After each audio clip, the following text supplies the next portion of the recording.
Believing that they come there to enrich themselves. They don't understand what public service is about. So we've had problems with people believing that what for government is for them. They want to make future for their children, for their families, and so forth. We are not a poor country. Liberia is very well endowed. We have to believe that if we work hard, we improve our country, we can live better life. But a lot of people haven't grasped that concept yet. So how do you push back against it? How do you plan to reduce it? It's something that the whole world is struggling with, corruption. Because of my own upbringing and working, I'm not perfect, but I try my best to make sure that while in government, when I work for a public corporation, I did not tamper with what belonged to the corporation. I've lived in my house for 42 years. I'm still happy. We haven't learned to live by what we earn. If people just begin to learn to cut their coats to their measurement, not only Liberia, but even Africa will be a better place.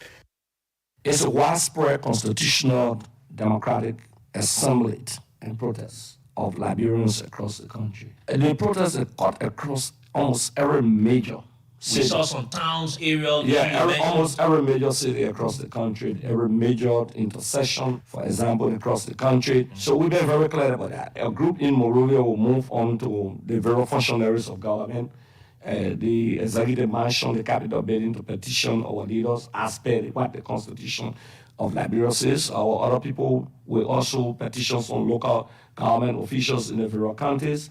So it's a widespread national protest, well calculated and organized, and that will be on the 7th of May after President Boyka 100 days deliverables. They already failed. I thought the first effort were being in at reconciling the country, taking care of what the needs of the Liberian people, their welfare, poor people looking for food to eat. Today, Boyka has abandoned the interests of the poor people. He himself seems to be wallowing in corruptible conduct. He is sidestepping the need of our people. He is focusing on things that is not a pressing priority. And it's a concern for me because I believe in the absence of peace, democracy will not flourish. In the absence of sustaining peace, democracy will not thrive. If democracy is supposed to have a fighting chance in Liberia, we'll go first thing first. Take for example, Boyka violated the code of conduct.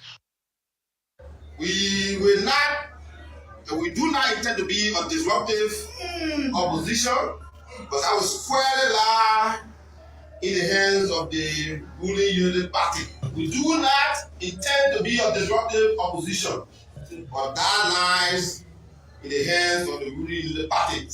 Because we are all aware that the victory of the Unity Party is within the margin of error.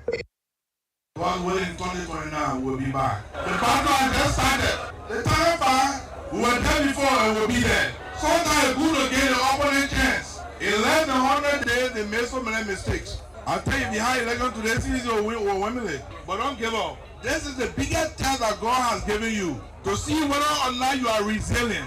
And I know seditions are resilient. And I want to ask you to keep it faith. Today, there are SSS in government. There are SSS in government. Today, the president that we have in our country, we respect you. You are the president. We respect you because you are the leader of our country in our capacity as national leaders. But it doesn't mean those checkpoints that need to be erected will not be erected because you did it to the past leader of our country. You must be prepared to be chastised. And those checkpoints must come. Mr. President, you talk about war and economic crime code. You make commitment. Leadership comes with commitments. Those commitments that you talk about, the world look up to you and watch. If you think you want to waste on, you want to get our people, woe unto you. People have a way of saying things. As vice president, our constitution says you preside over the Senate without a vote. You also assist the president. I was very busy. Ellen Johnson Sirleaf would tell you I was very busy. I handled a lot of things for her. I went 3 times to the UN General Assembly. I resolved a lot of crises. So I wasn't a parker. What I did say, they asked me, what would you do as president that you didn't do as vice president? And I said, if you want to see a race car, put it on the racetrack. And they misunderstood that, of course. Jessica, would you like you will say something when you found? That's a difficult question that I can't answer. That is strictly the position of the family to say whether Jessica will remain. I don't know where you go. Whether Jessica will remain to where you are currently, or maybe she will move on to Norway, or she will move on the road, or she will move in single, wherever it is, or she will travel outside of the country. It's not for me to say. People have a way of saying things. As vice president, our constitution says you preside over the Senate without a vote. You also assist the president. I was very busy. Ellen Johnson Sirleaf will tell you I was very busy. I handled a lot of things for her. I went 3 times to the UN General Assembly. I resolved a lot of crises. So I wasn't a parker. What I did say, they asked me, what would you do? Sirleaf will tell you I was very busy. I handled a lot of things for her. I went 3 times to the UN General Assembly. I resolved a lot of crises. So I wasn't a parker. So I wasn't a parker. So I wasn't a parker. So I wasn't a parker. What I did say, they asked me, what would you do as president that you didn't do as vice president? And I said, if you want to see a race car, put it on the racetrack. And they misunderstood that, of course. Don't show me nothing too much, you know.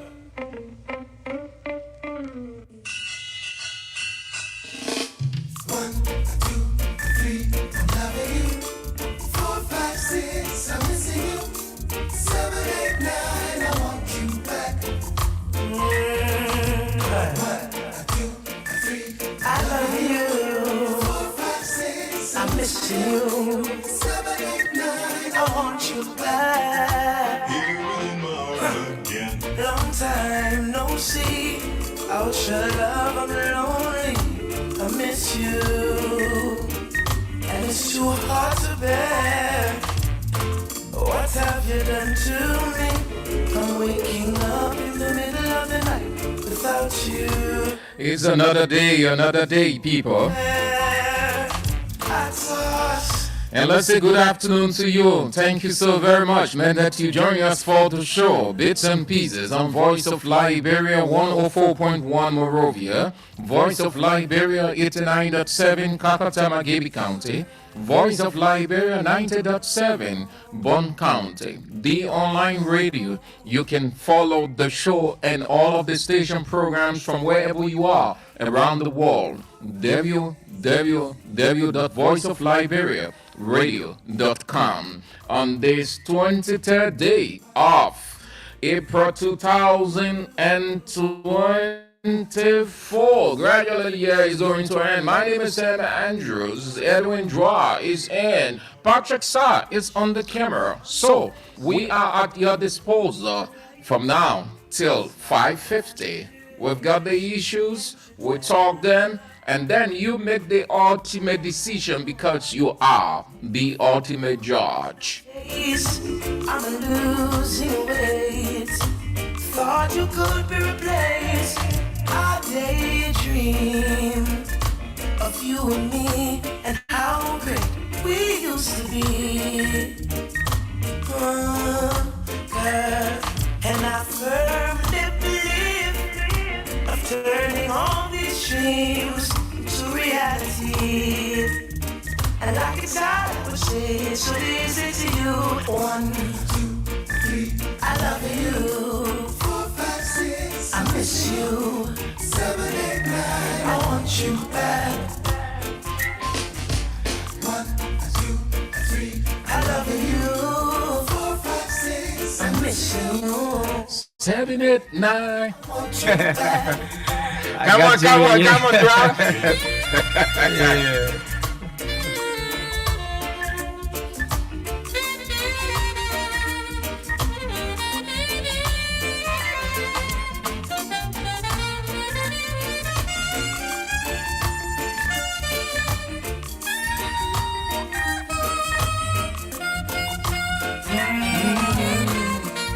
time no see. Without your love, I'm lonely. I miss you. It's too hard to bear. What have you done to me? I'm waking up in the middle of the night without you. And it's so unfair. 1, 2, 3. I'm missing you.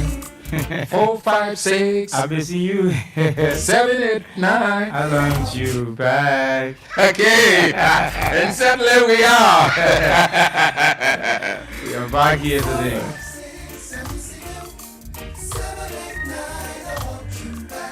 Okay, time is of the essence, so let's get started. As it is the custom, those of you who have come on so very quickly, thank you so very much. Elita Saki, you've come on from Kakata City. Darius Emmanuel Kekula, you are following from Banga City. Juje Wanwe, you've come on from Johnsonville. Victoria Dwedi, Bryant Tay. Elians Dwight is on. Thank you so much for coming on. It's good to see you. Hope that you are faring well. Jackson C. Pony Jr. from Iron Factory Block C. Thank you so much for coming on, Jackson Pony. You never miss out on the show. I appreciate it so much. Thank you. We are inspired by your presence. Jackson Pony of Iron Factory Block C. And you are a member of Block Titan. Thank you so very much for coming on always. Bale man, Pekin Cyrus, you've come on from Bangor City.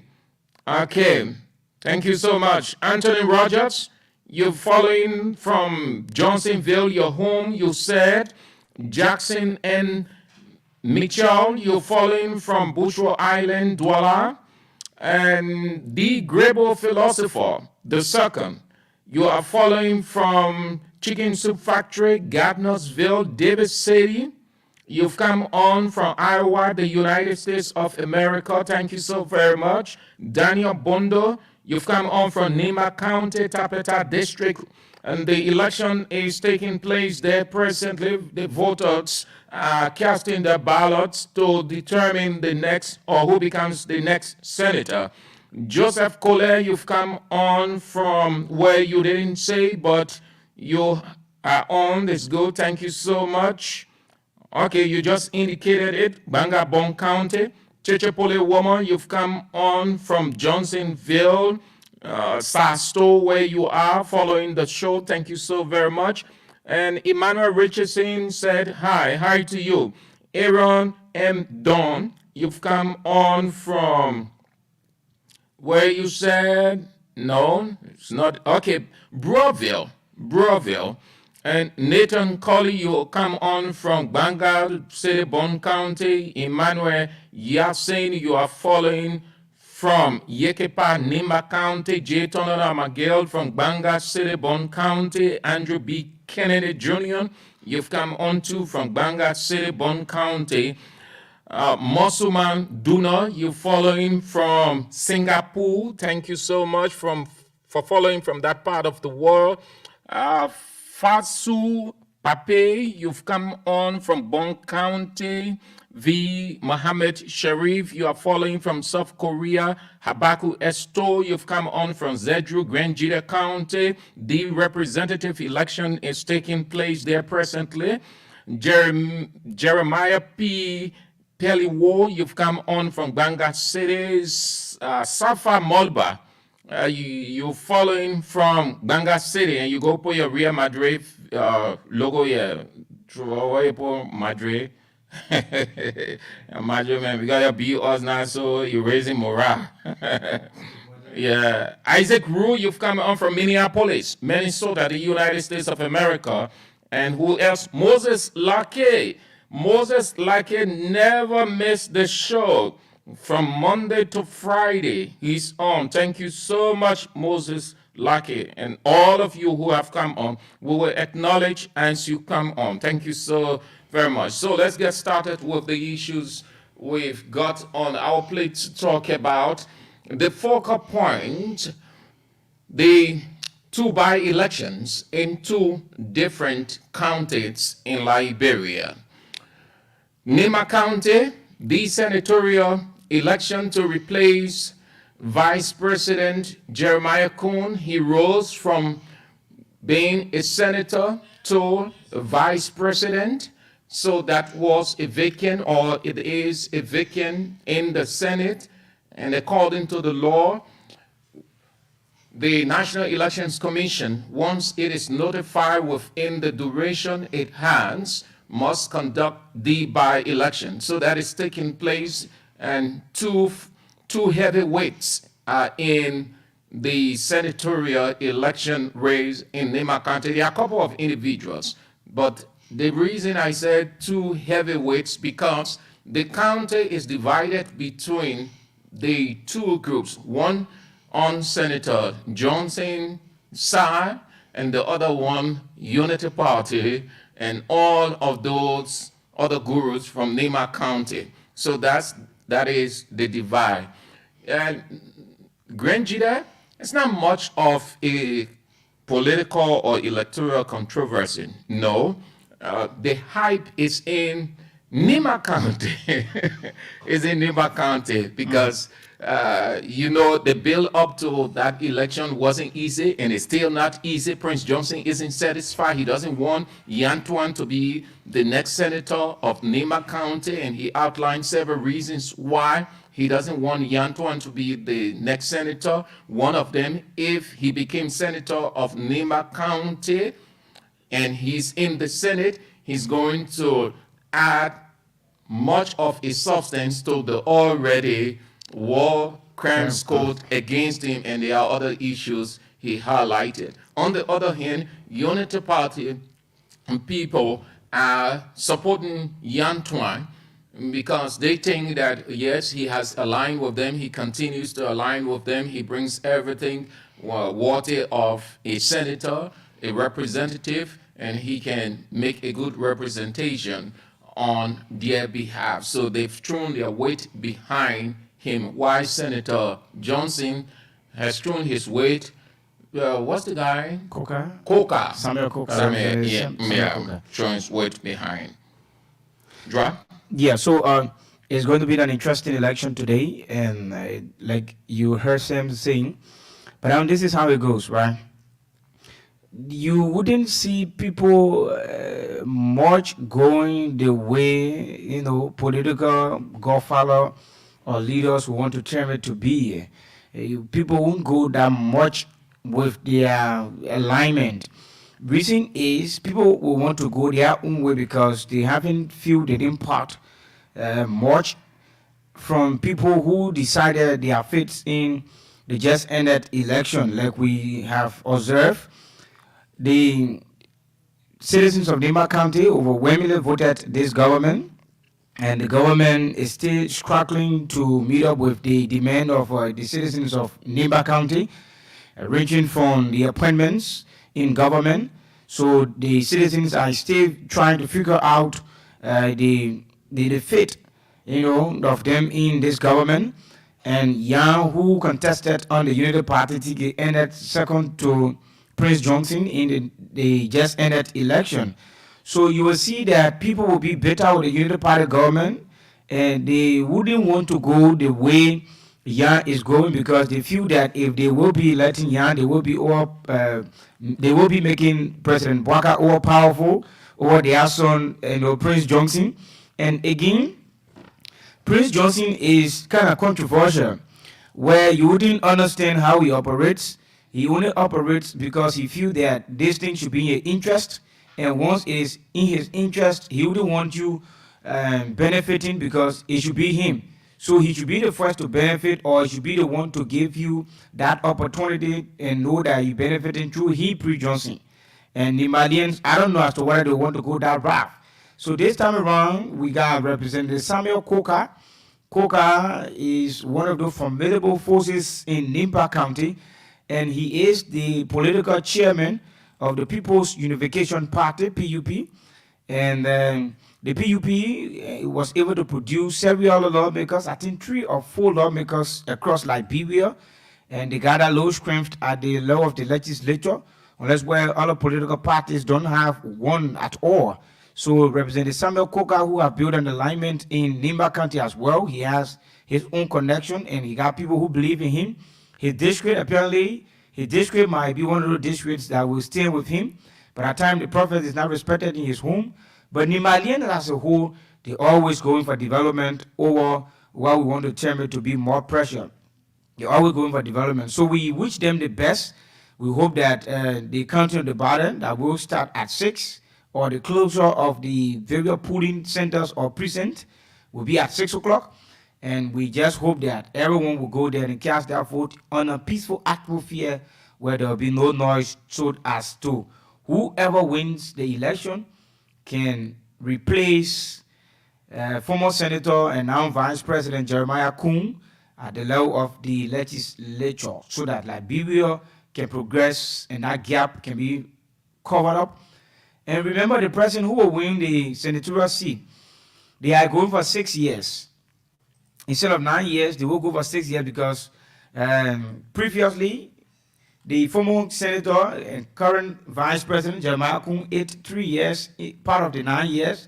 So this by-election is the president or the winner for this by-election will steer the affairs of Nimba County for the next 6 years. So when you see, I'm sure Samuel Coker taking the race, and he is a representative and going to contest for the senatorial seat.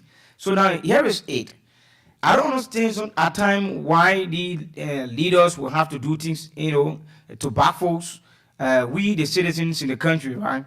He is a sitting representative, and he's going for the senatorial seat, and he has 6 more years, or let's say 5 years, 5 years or months, pretty close to 6 years, similar as to what the senator will have when he's elected as a senator. So he's going in the race, or he's contesting to become senator of Nimba County, and will have 5 years with several other months in office as a senator. And as a representative, he also got 5 years and some months. So now, the issue here now is, if Coker wins the election in Nimba County, then he will be creating another by-election again in his district. So I don't understand at time why the leaders will be so much like this, that they will not seek the welfare or the interests of the people. Are you the only educated person, or you think you are, or you could be the only successful person in Nimba, or from your family, or from your district, that you are a representative and still opting to be a senator? It shows that Liberia is accustomed to by-elections, but it can be this way. A mechanism or something needs to be done to put a stop to it. Yeah. Because it costs the government so much money. It can be avoided, but there's the economic side of it. The dress rehearsal will help, because when you move, the next person will go there. Mm-hmm. So it's obvious. But what's going to happen is you're just going to have this as a cycle, and it's going to be burden on the elections commission. The government will come and say they don't have money for this. They don't, many times in the previous regime, the National Elections Commission was told to manage what they receive. And they even complained that the by-elections were too many by-elections, because they were feeling the pinch, the financial pinch of it. Mm-hmm. That's one of the things it does. And so this is one of the things I think the code of conduct will have to be revised, and they have to take effect on some of the legislature as well. The elections law. The elections law. Code of conduct. Yeah, the code of conduct speak on that too. But then what I'm saying is that they have to insert it in portion of the code of conduct that speaks about people who are appointed by government, but they should also insert the portion of even an elected officials. Look, given the nature of the election just ended. So if people who are occupying electoral seat will be in an electoral seat and vying for another position, that means they will be creating a by-election when they have ascended. So it will be another burden created on government to look for money and conduct election in that part of the country. We are already in the country complaining, struggling, things are not going too okay, and we continue to create loopholes where government will be spending the resources. Though we know government got money for everybody, but you look at the constraint we are going through. In terms of priorities. Yeah, priority. So the priority should be development. So the money now government supposed to take, and spend on by election. That money could be allotted to one of those districts or ministries to implement one or two projects that people can be able to transform life and whatever means they can to survive as well. But instead, government will have to allot that money to the NEC. Then NEC will have to hire people and do all kind of stuff and things. That's just a waste of resources just for a single person to take seat. And nothing different the person going to do there, as we want to say. You understand? So these are just, I want to consider it to be unnecessary burden on government, unnecessary burden on government. Samuel Coker going as a senatorial candidate today. If he wins the election, he create another by-election in his district. So what is the significance that Coker wants to do in the Senate that he has gone for 12 years now in the representative, or going for 12 years in the representative, and still have not done and want to do in the level of the Senate? And one of the things I think can put a stop to this, a legislation or a framework that if you were a certain representative or senator and you opted to contest a by-election, if you lose that election, you lose your seat, you wouldn't go back. Seriously. That is the only thing that can put stop to the man just sits and say, okay, senators, 9 years, okay, though the guy went 3 years, but I can complete the 6 years. I can go for the 6 year or 7 years. Yeah. That's how. But if you have a framework in place that said, once you lose that election, you lost your seat, you can't get back, it will come to an end. But it is a free environment in Liberia. Once you lose, you go back to your seat. You take your seat. That is the reason why people are in trouble. People have no time to squash their head. No, because their seat is there, is waiting for them. In some other countries, once you leave to contest, it means you resign in that seat, you resign in that position. Oh yeah. If you won, you stay there. If you didn't win, you're not going to come back. Because the essence of making the decision to go, it means you don't want to be where you are. You don't want to be there any longer. Yeah, Coker don't want to be represented anymore. So saying you don't want to be represented, you're going to contest as a senator, then automatically you should resign the post of being a representative. But we don't have a framework draft. That's the problem. Yeah, that's something they have to legislate. If we had, they will have to legislate a law within that corridor, you see people will be very careful. They will not just leave at will. Look at the situation with Snow. You know how many times Snow left? He said contesting in this. When he sat down for a while, he said he's going to contest in this other country. Because Liberia, our laws are so ambiguous, so weak, so it is at the will and pleasure of the people than the law controlling the people. That's how it is. So the men do their own thing. Are going to contest in Tajikistan. Well, the man stay in Tajikistan for 3 years. He looks at the senatorial side. He said, okay, I live in Tajikistan. I'm going to contest in Uzbekistan. So if you went in Uzbekistan, lost, he comes back in Tajikistan, sits. Be a representative. It is a fun. It is a joke. Complete fun. The same. It's a joke. We have to stop. And these guys who have the right to legislate, to repeal, to enact, to do overall appraisal, they will attempt not to. But you see, they will settle for the petty things. No reason why the people will say the legislature is just existing. And moreover, it is a rubber stamp legislature. That means it is controlled by the executive. Because the things that they ought to look at sometimes, they don't look at it to repeal. Some of the laws they need to repeal. Some of the laws are archaic. Some needs to be modified. You need to do modifications in some of the laws.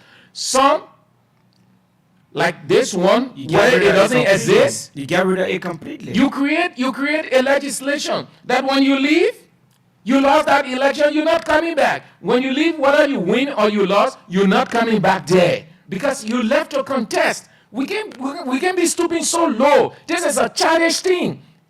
So you see now, to tell you that how the legislature has always, provided laws or guidelines in their own interest. The code of conduct is created preventing appointees not to stay in power and interfere elections activities. And you will see the very legislator enforcing the code of conduct, quoting the very articles in the code of conduct, because no, Trump is saying this one, it is the legislature. We get to the executive, the code of conduct for the executives. Yeah, those within the perimeter of the executive. We are in the legislature, and they cannot allow this to be like this all of the time, year in, year out. As much as they can look at other provisions in the law and say this is archaic and we need to repeal it, they will press for that law or those laws to be repealed. The same way they can legislate or come up with a framework that will stand as a ground rule as they have with others, that when you go to contest and you lose that election, you should automatically you lost your seat. So you will end up looking for something else. That way, it will curtail, it will stop, rather. People just think that, yes, I can float to this place and contest. When I lose it, I come back to my seat. And it can be that way. It can be that way. That's how the legislature has been all of the time. And people have no time. The legislators themselves will not look at it. But they will stoop so low looking at petty things. Petty things that are in really of national importance. That's the one that will hang on in that legislature. Honorable Speaker, I move. I will only be prepared to vote for repealing this law if I can. That will do petty things. But the real one to look at to help the country, my man, this will be a precedent draft. If you can only institute a legislation, you'll see that people will not be flaunting here and there. The only reason people do that, because nothing stringent, nothing holding them. So the man say, okay, Tajikistan senatorial election, that 8 years, that man served for 2 years. I can go there for 8 years. The man goes there, he lost, he comes back to a representative seat. What's that? It's now a fun fair. It's now a joke. It's now a laughing show. It's now a tea party. It's a joke. Let's move there. Let's move to the next issue we've got to talk about. Then we open the line. Well, here is it. Listen, when he took over, I said that he wasn't going to do anything different at the Ministry of Information. When Len Eugene Nangwe took over as the Minister of Information, I gave my critique. When Lejehu Rennie took over the Ministry of Information, I gave my critique. I said openly what I needed to have said. Some people say, oh, don't do that, you know the man knows you, you can. I said, no, you have to be very honest. This is an honest opinion. This is a candid observation. Because the Ministry of Information is key. Jeremy Pia comes, he takes over as the head of that ministry. And I said that given my understanding of Jeremy Pia, except otherwise, he's not going to do anything different at the Ministry of Information. Because, here is it, he being there, he's not a stranger, he's not a new man. He knows everything about that ministry. But at the time he was there, he did nothing different. If he ever did something, it means He always faced the public because they were so eager to face the public. They would look in the various newspapers, and whenever they saw an opposition saying something about the president or the government, then they would go and assemble themselves to do what they call clearinghouse. They will be lambasting here and there. So it was a propaganda retaliatory attack. So the policy of the institution, changing the Ministry of Information, taking it to a different level, nothing. Throughout Ellen's regime, his minister then was Cletus Sie. His deputy minister for administration then was Norris Twe, who is now the vice president for UL relations. All of them. Isaac Jackson was responsible for public affairs. All of them were there. That ministry, nothing Pia and the guys did to change that ministry. I'm laying the business dry. I know. Because he said something today. It is wrong to shift blame on people, to condemn people, that the reason why the situation is like this, because the people who were in power prior to our coming, they messed everything up. He was there, they did nothing. Now, today in his news conference, while he was briefing the press, LEC disappeared.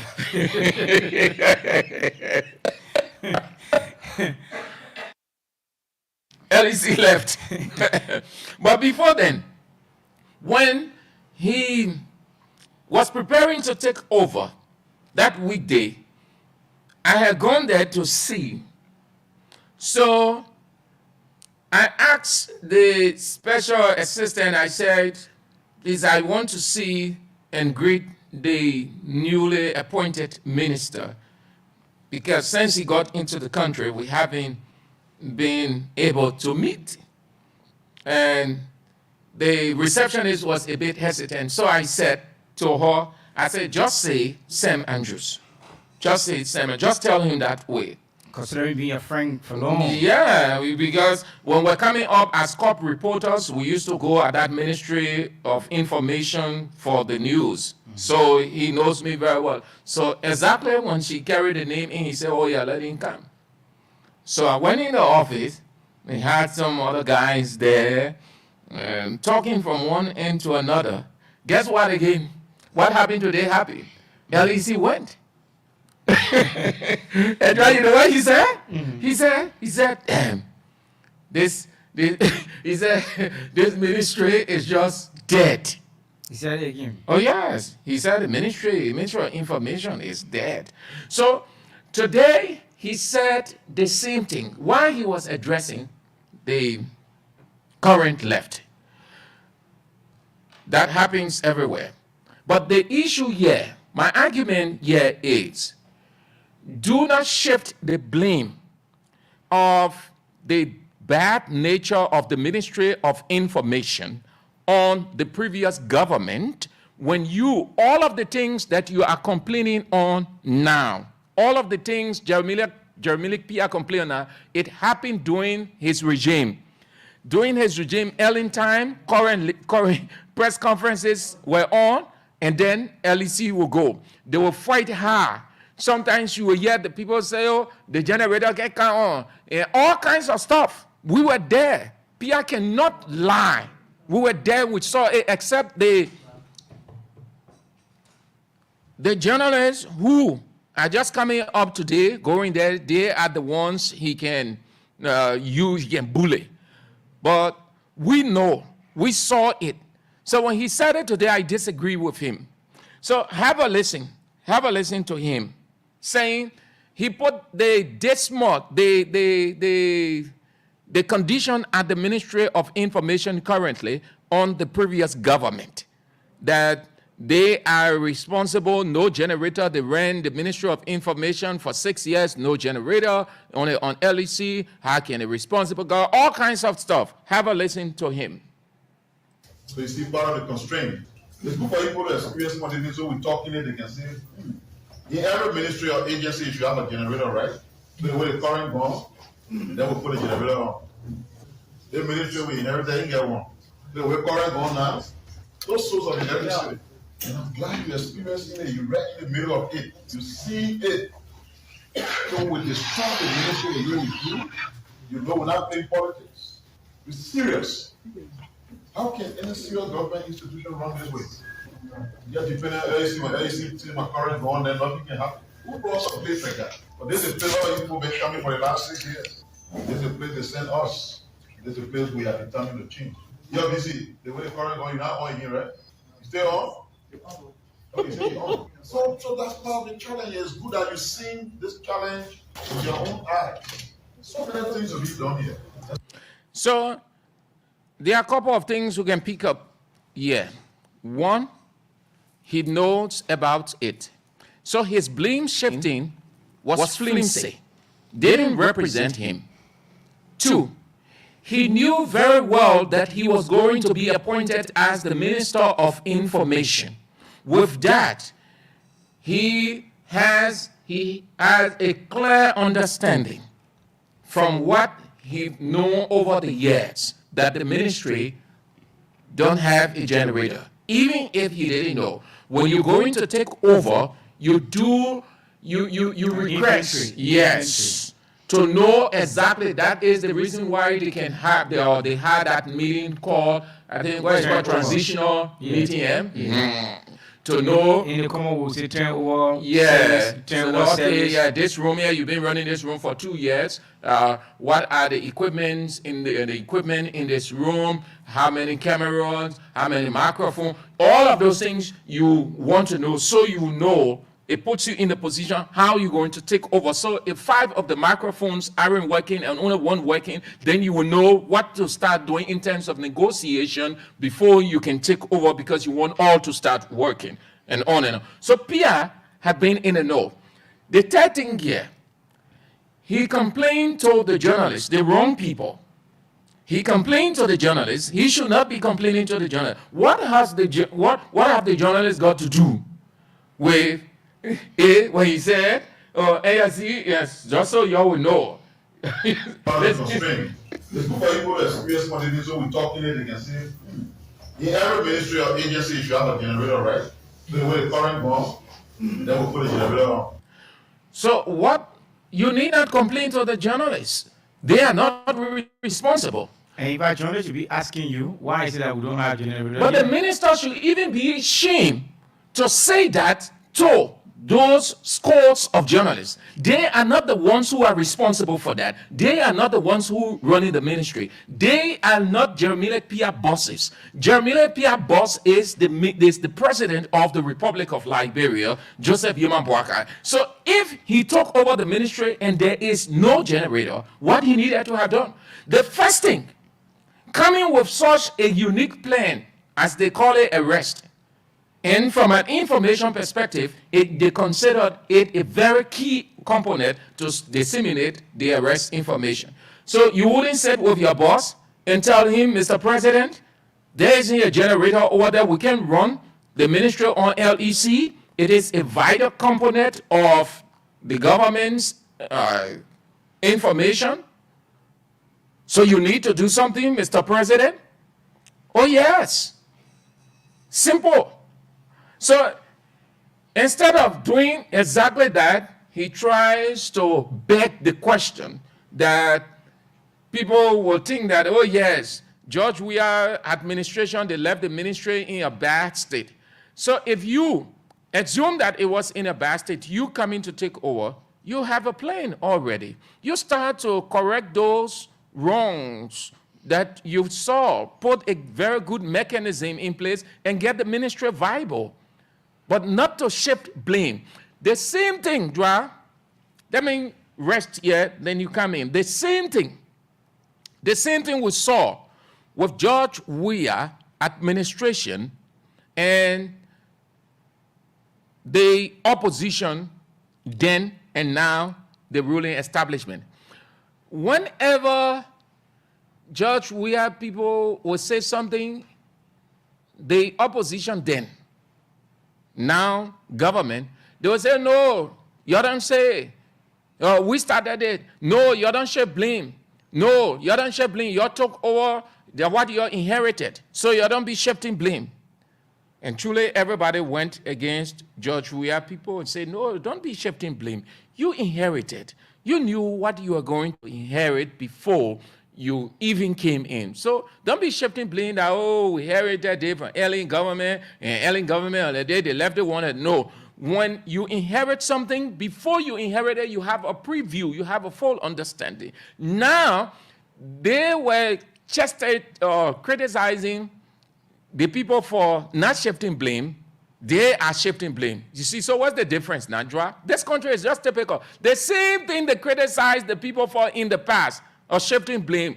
The same thing they're doing. The Minister of Information, who should be the last person to ever do this, the minister. So what the other ministers will do now? He's shifting blame, say the government of George Weah left the ministry in such. What is generator? What is generator that you can get? It's still part of the constraint. It's good for people to experience what it is, so we talk in it, they can say, in every ministry or agency, you should have a generator, right? So the way the current goes, then we'll put a generator on. The ministry we inherit, they didn't get one. The way current going now, those souls are in every city. And I'm glad you experiencing it, you're right in the middle of it. You see it. So with the strong ministry the way we do, you know we're not playing politics. We're serious. How can any serious government institution run this way? You have to depend on LAC, my current going, then nothing can happen. Honestly, this is my candid opinion. Jeremiah Pia will do nothing extra at that Ministry of Information. Take my word, say Sam Andrew say. He will do nothing. And two reasons. One, Jeremiah Pia is not creative. Two, the same atmosphere from Ellen's regime is the same atmosphere he's into. What do you see at the Ministry of Information? Every day, the press conference. Every day, press conference. They're addressing the press. They will call the person to come and talk. Then the minister will go with introduction, do clearinghouse, as they call it. Or the same thing they were doing Ellen time. And you know what Ellen said? Ellen got vexed with that thing. Ellen said, you stop this thing and carry the ministry, take the ministry to the people. You take that Ministry of Information press briefing into the communities, into the counties. Let the people hear. You hear from the people. Let the people speak their mind. It should not just be in there. That's how they started carrying it. Called the deputy, he was not a deputy. He became deputy press secretary. But Ebe Plaki. Ebe Plaki was heading that team. I used to go and cover the people. I know. Ellen got vexed because they were there with the same thing. What did they will call the other minister? The Ministry of Information is inviting you to its Mika press briefing. Edwin Dry will be addressing the press. That the same thing there. What do you see every day? Jeremiah Pia just sit down over there. He goes in a conference room and just talk. What do you see? What extra happening over there? So, you see, they come, no creativity. Certainly not. The same thing, they're just having press conferences. What is generators rather you and I think, yeah, he should not have brought this out. Yeah, Sam, it's good that sometimes the people expose themselves. A whole ministry, we consider that a whole ministry complaining on the existence of generator at the ministry. The government now is 3 months old, 3 months, 1 day old. This government is 3 months, 1 day old. And honestly speaking, let me address the issue of the generator before we can head up on why some of them will be an undermine in this government. 3 months, 1 day old, the Ministry of Information can be able to provide their own generator. Generator to run the entire ministry. You got various ministries, that's it, you got various directors, you got administrative ministers, they are all operating in the ministry. And besides that, there was this proposed budget to the legislature for what we call operation. I got to know it wasn't the real budget that the executive proposed or President Bwaka proposed to the legislature, I think 4,300,000 and some more thousand. It was only for what determined to be operation. That means all of ministries they inherited from former President George Weah, ministries that never had some essential working tools, they were working that money and purchase quickly some of the equipment or materials needed for those offices, so they can furnish the offices for ministers or directors. And they approve that money.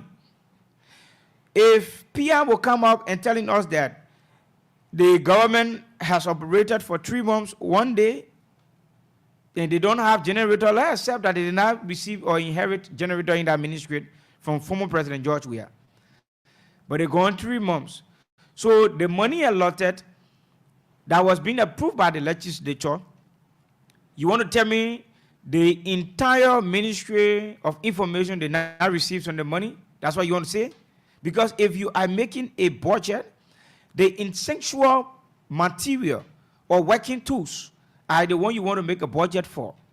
So you want to tell me even if the Ministry of Information was being asked to make a budget of essential materials for quick impact or quick working, status, they did not put generator there, considering the fact that LEC in Liberia is not well trusted.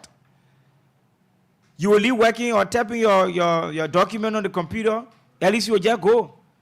And if you didn't save the document, you will lose everything. So you won't tell me that the Ministry of Information up to now has not gained that knowledge to say LEC is not reliable or LEC is not constant. So as such, we're supposed to have a standby generator. That's just being lazy. I don't want to consider that. He said that operations, nothing was done. His people didn't move swiftly as other ministries did. So every spending is by his influence. That means he will talk to people. Everything you see happening at the Ministry of Information by just talking to people, using his influence, his contact. Have a listen to it. The way they send us, this is a place we are determined to change. You're busy. The way the current going, you're not on here, right? You stay on? Okay, stay on. So that's part of the challenge. It's good that you see this challenge with your own eyes. So many things will be done here. And sometimes they look painful. But some of the very actors who left our country this way, they want to talk more than everybody else. They take one radio station or hear them making noise. Some of them who were implicated in all kinds of things. Some of them who are ashamed to even be referred to as. This one he should not have said again. Journalists making noise. No, he's referring to some of the lawmakers, those who will support or speak their mind, and those who are on sanction. Those are the people he referring to. Listen, the same thing is going to be a war. If he's not careful, President Bwaka will move him from over there. He's emotional. I know the man. In all kinds of things. Some of them who are not ashamed to even be referred to as sanctioned officials. That voice was up. Where in the history of our country? So who are the sanctioned officials? Again, talking to Senator CDC lawmakers. Yes, Senator Nathaniel Mangiel. So because Mangiel has been vocal. In essence, he's saying that these people, these CDC lawmakers and other politicians who are talking, they left the country in a damaging state, in a very bad state. So what the guts they have, what the moral ground they have to say anything. So instead of just talking about the electricity, what he's going to do, he opted to blast the people. Is that how an information minister ought to be? No. You stick to the issue. Let's see the debate again. Very interesting. So even be referred to as sanctioned officials. That voice was up. Where in the history of our country, so much number of government officials will be sanctioned by our foreign countries. And if you look at a category, then you make it. barriers of noise, questioning everything, and you're talking about government supposed to be for the interest of the poor, but the current government is not paying attention to the poor. When last you knew that? How many poor people lives you change? Young people at the executive mansion. You have all the opportunity to process them to be civil servants. You didn't do it. Hang them somewhere, calling them supplementary payroll employees. Meanwhile, they put a block on their churches, on their social closet, on their families. They process them overnight as civil servants. Those who are not so connected to them say you supplementary worker. When you supplementary, it means you are unemployed. You left those people vulnerable. You still have voices to talk. You can't really make yourself that way. The wounds are still fresh. People can still remember what was done to this country. Standing right in this auditorium, I too feel now what was done to this country. Because when I was here as a deputy minister and acting minister, oh yeah, the generator was there. In fact, to use it most times, if it was still in those era right now, I'll tell you, see, it's going to generator will be gone. You inherited that. I was working. This is how you left it. It's a small picture of the bigger picture you left the country. They got voice to talk. So he lied. Let me say, Pierre lied. Except I never ever went at that ministry. Norris Tour, calling names, Norris Tour, Ebe Plaki, and the rest of the people. Famule, who is now the moderator, all of them were there. We used to go down there as COP reporters for the same coverage. Many times the generator was not on. They would say no money to buy fuel. They will be on Norris Tour back. That Norris Tour must sound this. Norris Tour should do this. Isaac Jackson. Sometimes you go for a press conference, they will tell you the press conference can't come on at this time because no current in the building. They push it to 2 o'clock. What Pierre should lie like this, kind of everything was okay. You know, because he realized most of the guys who he was talking to are people who are coming up. So they don't have the history. So he felt comfortable. That is a lie. They had generator there, yes, but it was not on all of the time. He should not paint it like everything was perfect in Ellen's regime at the Ministry of Information. They cried for money many days. They did not do 17 many days. They cried that the budget was low. They could not do this. They could not do. In fact, they were not even going to work on a regular basis. Why people should lie like this? And Sam, there's this thing that has drawn my attention to Pierre's statement. Pierre didn't sound institutional. Pierre didn't sound administrative. But Pierre sounded as a sycophant to the president. And the issue of Pierre sounding sycophantic, it has the propensity of undermining the smooth operation of this government. And there's this thing I want to say. President Bouaka will have to be careful with these many recommendations to his leadership. People who are being appointed as officials in his government, he will have to be very careful with them on how they go about steering the affairs of the various institutions. This is the reason. If Pierre will make a statement, it has the propensity to undermine President Bouaka government. So in USA, you had generator in former President Salif time. Yes, it's accepted. You did not inherit generator or you did not meet generator from former President George Weah. It's also considered. But now you've been there. You are not strange to the ministry. You have served at that ministry, quote unquote. You know exactly all of the impediments at that ministry. So that means the President Bouaka appointed you based on your experience you have had in that ministry. But that how and why the president appoints? Based on experience, based on specialty. So when you get to the ministry or prior to getting there, you know what to do and not to shift blame. Isn't he the same Minister of Information that said that everything in this country is politicized? People should not politicize it. He politicized current generator. He politicizes it. You see a contradiction. Okay, some of you have commented on this. What besides what we talk about the legislature, but let's recognize Ellen L. Johnson. She's falling from the United States of America. Thank you so much. I know you're happy now. I see your comment. Because every time Madrid wins, Ellen L. Johnson will come and holla Madrid. They know that the way it went, they were not too satisfied. So I see my sister comment. They have to cheat Barcelona before they won. Ellen L. Johnson, thank you ever so much for coming on. You're following from the United States of America. Neil Brown, you are also watching. Bob K. Bole, thank you for the advice. The technician has handled it. Asata M. Miller, you've come on from Red Light. You say thanks for the show. Thank you for coming on too. Okay. Joman J. Alfred, you are following from Kakata. And he said, LEC, rather, there should be a generator or solar panels, especially health ministry, information ministry, education ministry, and among others. Okay? He's one of our reporters there at the Liberia Kakata branch. Thomas S. Kamara Sr. said, he put it in a Liberian way. He said, what do you want? I think he's trying to say what I want him to do every day. Because that's what he's trying to say here, Sam Andrew. You need to read more. You need to read more, Monsignor. Get to the issues and stop parading the political space with noise, man, Chief. Again, get to the point, okay? Okay, but I'm to the point. If I wasn't at the point, you wouldn't have commented.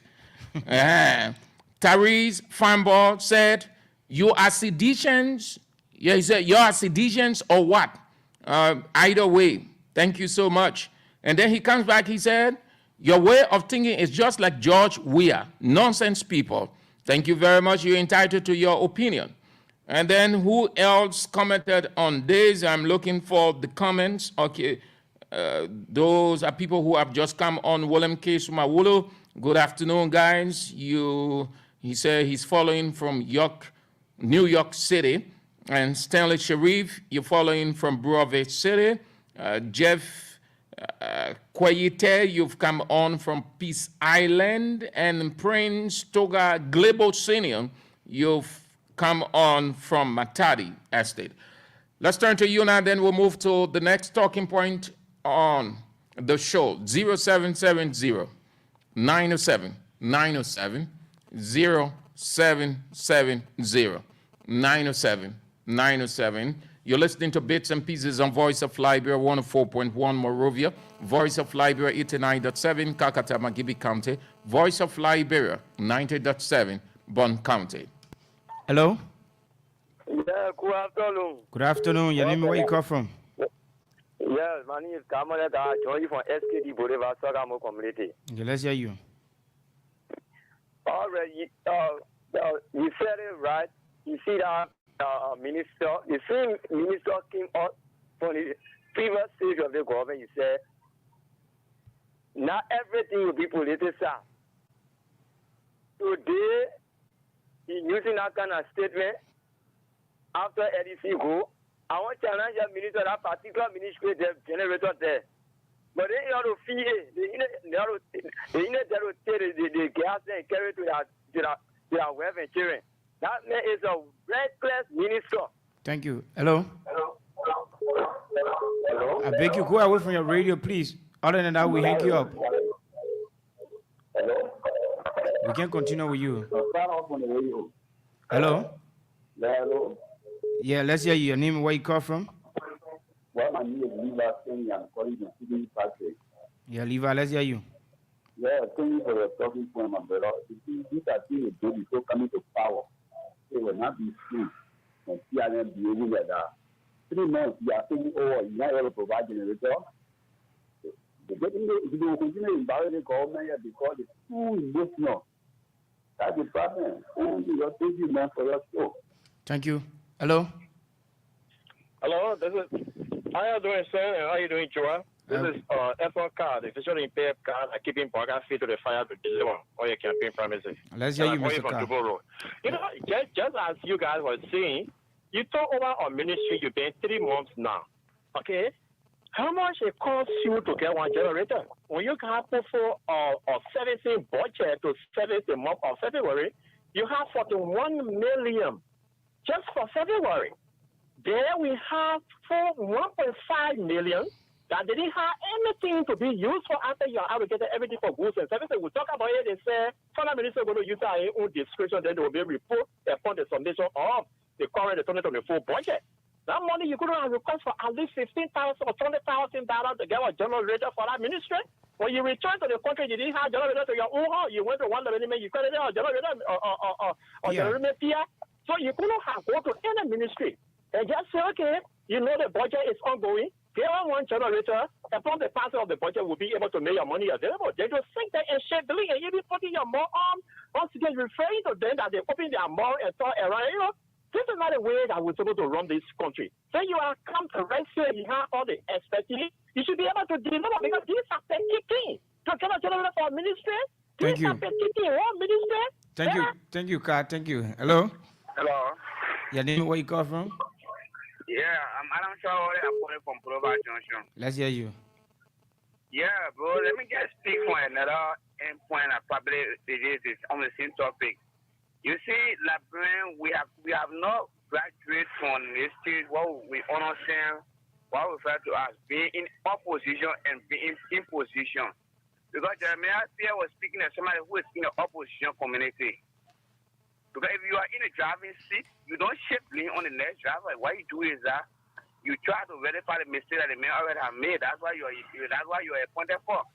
And then let's go to the issue of the election, of the too many by-election in the country. Our lawmakers, I can tell you for real, they are not serious. They will always cook the food so they can eat it and can be in their own interest. They are not working for you and myself. That's why I always say we don't have lawmakers, we have noisemaker. So thank you so much for having me in the town. Thank you. Hello? Hello? Yeah, good afternoon, my brother. Good afternoon. Your name, where you come from? Thank you. Let me just thank you. I was so many years. Thank you. William W. Group, people defender, and I joined from around Somalia job this afternoon. Yes, you will. Thank you. I was so much. You know, I sat down and I heard them reading the comments. And I started laughing by myself. You know, I don't want to say thanks to President Weah because the Weah government was tolerant government. So we used to go to the information whatsoever, and we call on radio. I will defend the government. We never insulted nobody. We defend the issue. But then they say, who are defending the party now, they are insulting other people telling them to be our parties in general. So they will blew up. When they put they're not tolerant. But the word is very tolerant, but the word is a leader. Then I don't know leader. Thank you, brother. Hello? Yeah, hello. Your name and where you come from? Good afternoon. Yeah. William Harry. Yeah, William, let's hear you. I want to say good afternoon to Sam and you, Joa. Thank you. So let me get say something to Sam. No, anytime Sam says something kind of pass, let me get it in. They think the media when in America, they said information ministry was useless, was not useful to get rid of information ministry. And today, you go on there now, you are landing. Look, the same old thing, same guy can see. They think nothing will improve it. Nothing will election. Samakuga, nobody who was Samakuga. It has Samakuga already got job. When you lose, you go back. So no need. We need to reverse on the Lord and thank you for good day. Thank you. Hello? Yeah, I'm C. Momo calling from Galway. Yeah, you, Momo. Yeah, thank you very much, and thank you to the listener. Okay, my input is, as you are talking about the representative going into another position.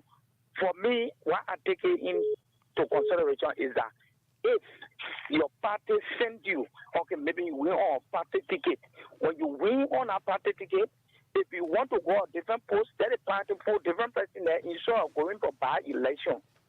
There's one of my input there. The party should have a representative to represent you as the legislator. If you lose your election, no problem. The party have the authority. Let it make law that the party have authority. No. That other law. No, listen now. Listen, brother. Brother, listen now. Yeah. The party law not more than the party law not more than the Constitution of Liberia. So the Liberia Constitution, we're trying that so the legislature can put law there that when you want contest, you're in all position. If you are elected official, you must resign a particular position. Party not get all on that one. Yeah, That the I'm people saying will. they should. I said they should make laws that will put that thing in place. That we will not be going for bad election. That one. Two, Jermaine Pia, what he is saying down there is very unfortunate because he can tell me that he had to buy $1,000 generator set for him to run the office with it. Thank you. Hello? Thank you. Hello? Hello? Hello? Your name and where you join us from? This is Rod Liberia. Yeah, this is Voice of Liberia. Hello? Yeah. Hello? Would you mind going away from your radio? Hello? Yeah, go away from your radio small. Hello, your name and where you come from? Yeah. Okay. I'm there. Thank you. What is your name? This is Mr. Daniel S. Gray, calling from the township of West Point. Let's hear you. Okay. My attention is drawn to that of the by-election seat. You know, you have spoken well because our people, they are not in the interest of us. They only chasing money.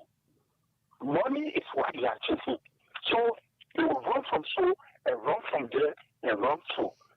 The only see that only they alone are the only people in Liberia. They are the most Liberian. But that law, really, we should try and visit our constitution clearly and see whether we can put that law in place. Let us change that thing. Mm-hmm. Let be a law that yes, indeed, if you are leaving for a representative seat and you are going for the senatorial seat, once you come back, you no more. If you fail, you no more representative. If you win, okay. I think that suggestion you spoke on today is it touched me well. This is why I tried to call on the show. Thank you. Hello? Yeah, hello? Your name and where you come from? Well, I'm Nenu Benjamin Shagali calling from Weala, Majidi County. Let's hear you, Reverend. Hello? Come again? Let's hear you. Go ahead. I called to participate on the show. Yeah, you live. Yes. From Weala. You are live, Reverend. People listening to you. Give your input. Okay, I'm Nenu Benjamin Shagali calling from Weala. We are listening to you, Reverend. Okay, yes. I call actually to participate on that show because, yes, Uncle Sam, I appreciate you for what Uncle Sam. Go ahead. You live. Yeah, I appreciate you for the point you stressed on the show today because the legislature actually are playing with Liberian job. They always make. Oh God, man, what happened? 0770-907-907. Hello? Hello?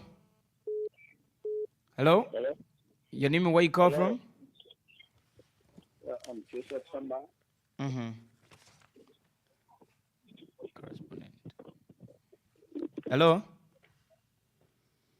Hello? Hello, Joy. Hello, Andrew. Yeah, your name and where you call from? My name is Steve P. Willie, and I joined a conversation from Bampak. Stewart, let's hear you. Stewart? You coming in a bit broken. You coming in broken. Okay, Joy, we'll leave it as that. Thank you ever so much for spicing up the first lab of the show. Thank you so much. We appreciate all of you who call in. Let's move to the next pointer we've got to talk about. Before then, Gabriel Mal, you've come on. Thank you so much. Stephen Coker, you are falling from the United States of America. Gabriel Mal, you are falling from Brewerville. You never miss out on the show, too. Getting accustomed to all of you who come on every day. Thank you ever so much, Gabriel Mann of Broadville and Stephen Coker in the United States.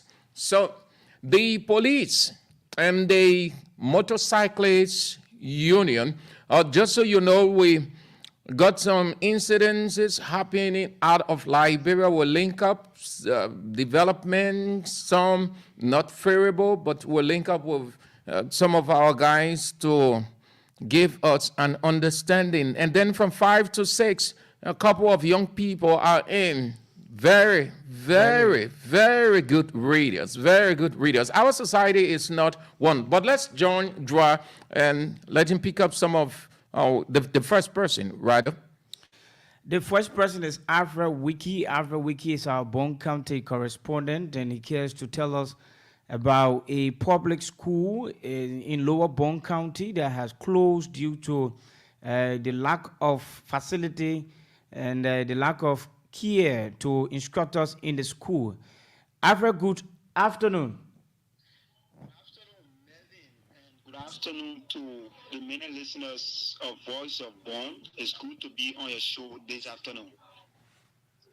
Yeah, Afra, bring us up to speed with regards to the information reaching from Ville. Is that the community name? Yes, yes. Yeah, tell us what is occurring there at the school. Yeah, over hundreds of school-going children in Ville and surrounding villages are said to be denied of their constitutional right. Article 6 of the Liberia Constitution, of the 1986 Constitution, emphasize on the massive education of all Liberians across the country. And in recent time, when we paid visit to Buleni as a team of reporters, we spoke with the principal of the school, Mr. Heron Sedebold. He said the school is currently closed due to the lack of teachers to the school. According to him, he is the only government-paid teacher in the school. The school have about 5 teachers, and he is the only government-paid teacher at the institution. And due to the current situation of our country, parents can no longer afford to take care of the volunteer teachers because there was specific fee that were being taxed so that parents can pay attention to those volunteer teachers. But I would say now it is challenging. Parents can no longer afford some finances to take care of those volunteer teachers. As a result of that, the guys have finally left the school, and he alone cannot handle the situation considering the huge enrollment of the students, of over 100 students from different villages to attend that institution. He alone cannot, take care of those children. So he closed the school, and the school is currently closed to the public, something that it appears to be denying the children or the younger generation of their right. You care to tell us, Afra, me hold you there. You care to tell us as to how did they been managing prior to the teachers staying away from the school? How students been able to pay fees, or maybe how teachers been managing with students in the school since they have not been paid? He said there was specific fee that parents were being were taxed to pay.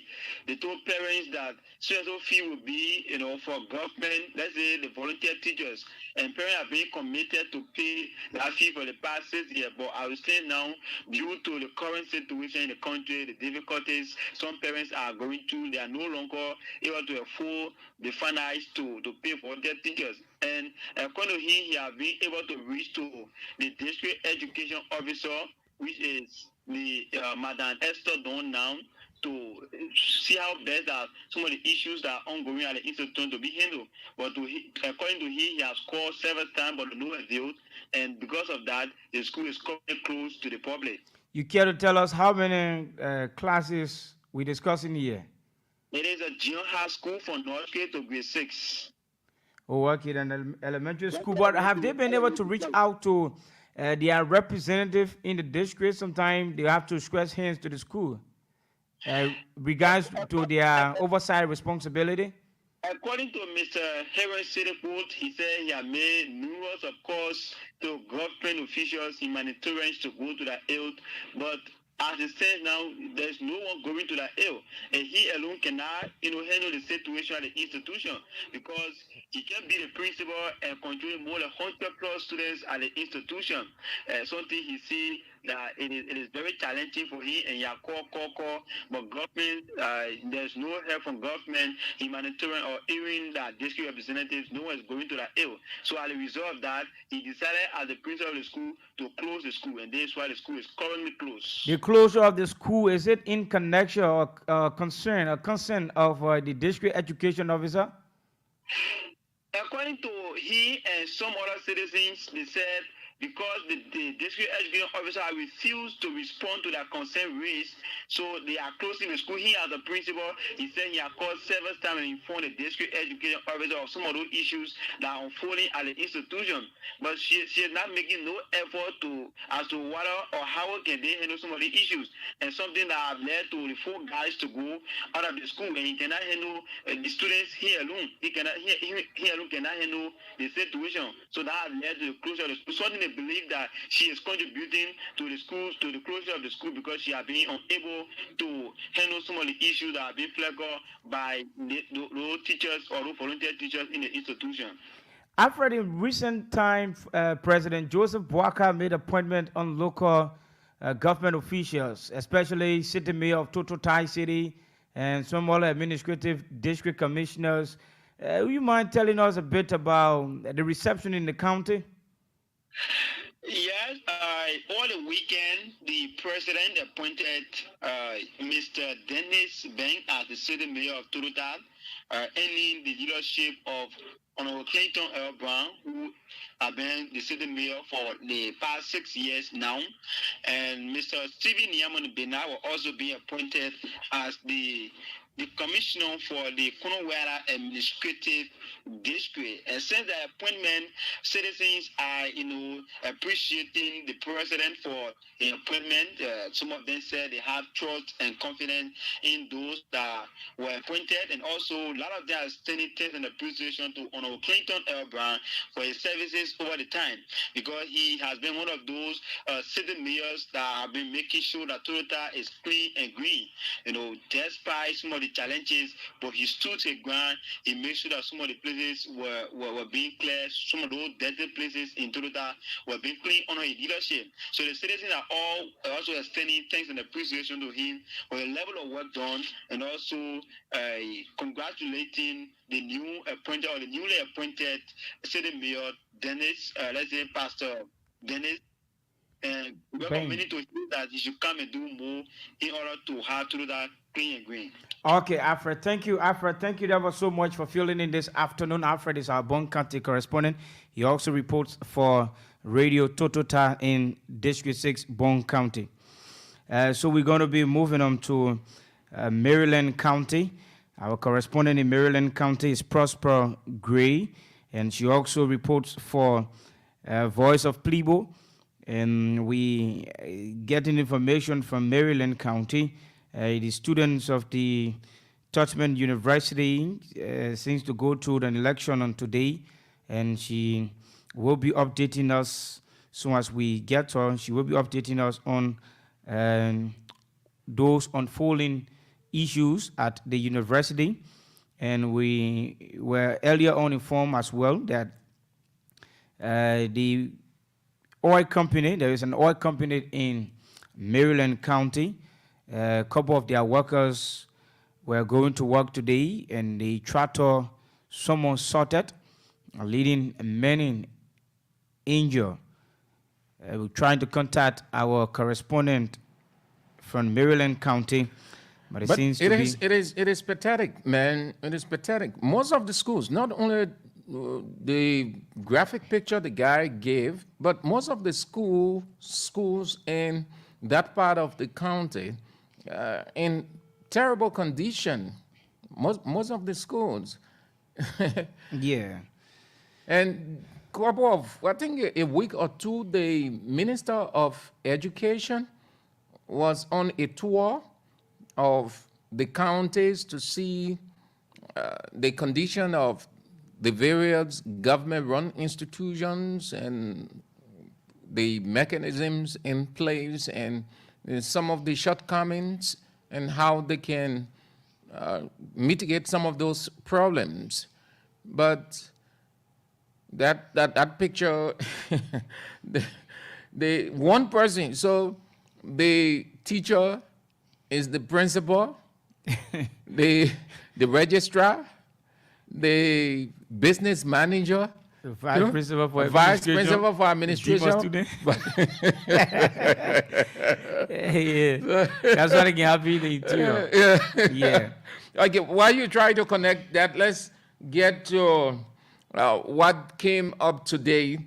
The motorcyclists, the police is very, very, very strong on their position. They seem not be backing off at all, not at all. And so they enter a memorandum of understanding. They enter a memorandum of understanding today with the motorcyclists union. Is she on the line now? No, this is the Lofa County contact person. Earlier I called Maryland, but there's no response. So let's talk to our contact person in Lofa County, Junior BM Kessley. Junior, good afternoon. Good afternoon, my brother. Good afternoon to your listeners. It's a pleasure to be here this afternoon. Tell us, how is Lofa County this wonderful afternoon? Well, Lofa County is relatively kind, and people are about one place to another. Lofa County is one of the bread baskets for Liberia, so more people are involved with farming activities. And when day breaks, you see people moving to their various farms around here. But I think Lofa is okay. It's just that there are certain news around the corner about the road construction, just the maintenance part of it. But so bring us to speed with regards to this road project. How far are we, and how is it working now? Well, my brother, this is an exciting news for the people of Lofa County. It all began recently when the Zozo to Sarai to Vonjama road began, and this is one of the counts that sent the Wakai administration over based on their 100 days deliverables. They've said that they're going to construct or pave roads that no car going to be stuck in mud in the first 100 days. And Lofa County Road is one of the major roads in the country that most often cars are stuck along the way. And places to be considered is between Zozo and that of Vonjama. So the Wiale administration constructed part of the road from Banga all the way to Salaye, and there was a worry on the heads of people, residents of Lofa County, about how this entire road going to be constructed to Manikoma.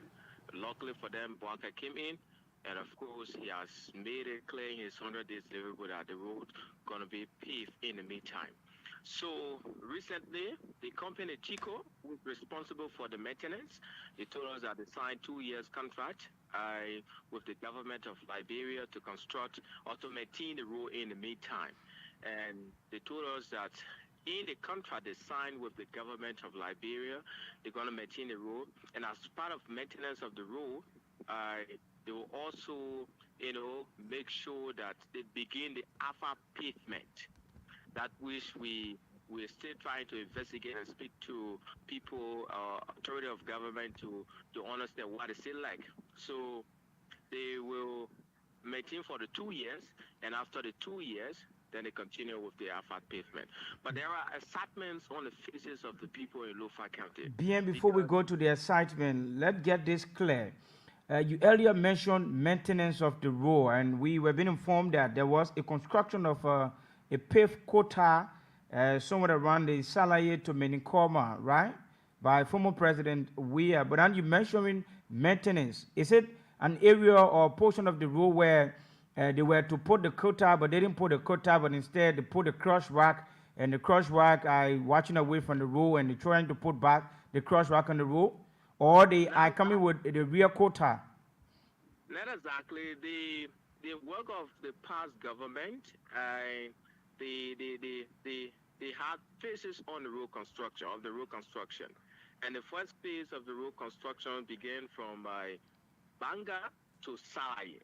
That's the first phase of the road construction. And the government, they are best. The past government, and they constructed the road with quota, and it reached all the way to Golu in Lupa County. So from Golu to Salaye is just about 15 minutes, right? But the rest of the remaining roads was paved but no quota. But then this government coming is, doing maintenance on the dusty road, and that will start from Salaye all the way to Bonjama. There are other machines, other companies responsible for other roads around the county, for Bonjama to Foya, from Foya to Kolaun, from Kolaun to Bahum. Other companies are responsible, but I'm more specific about where I am and the company that is responsible for Zozo or Salaye to Bonjama Road. So it is maintenance in the meantime, but the past government constructed quota, and the quota stopped to Golu, and Golu is close to Salaye. Though they were to reach to Salaye, when the quota did not reach to Salaye. So it is maintenance that this government is doing on the road in the meantime. And the company told us that they signed 2 years agreement, and in the first 2 years, they will do maintenance on the road, pay for it that no car will be stuck in mud, and after the 2 years, they will have to sign another contract to do the alpha pavement from Salaye all the way to Vanikoma. So that means from Salaye to Golu, the previous administration had a road paved, but then the quota stopped somewhere around come again? The quota stopped around the Golu. So From Golu. Okay, now this is what I want to understand. So that means the crosswalk was being placed on the road from Salaye to Minikoma. Is that what you mean? No cross road. I'm talking about Dusty Road. Besides that, the past government did not sign a contract to construct road all the way to Minikoma. Okay. They signed the contract to construct road to Salaye. But then... From Banga to Salaye? From Banga to Salaye. But then the road did not reach Salaye? The road did not reach Salaye. The quota, the upper pavement did not reach Salaye. Okay. But the normal maintenance work reached Salaye. So that means, let me hold you there. That means, where actually did the quota stop?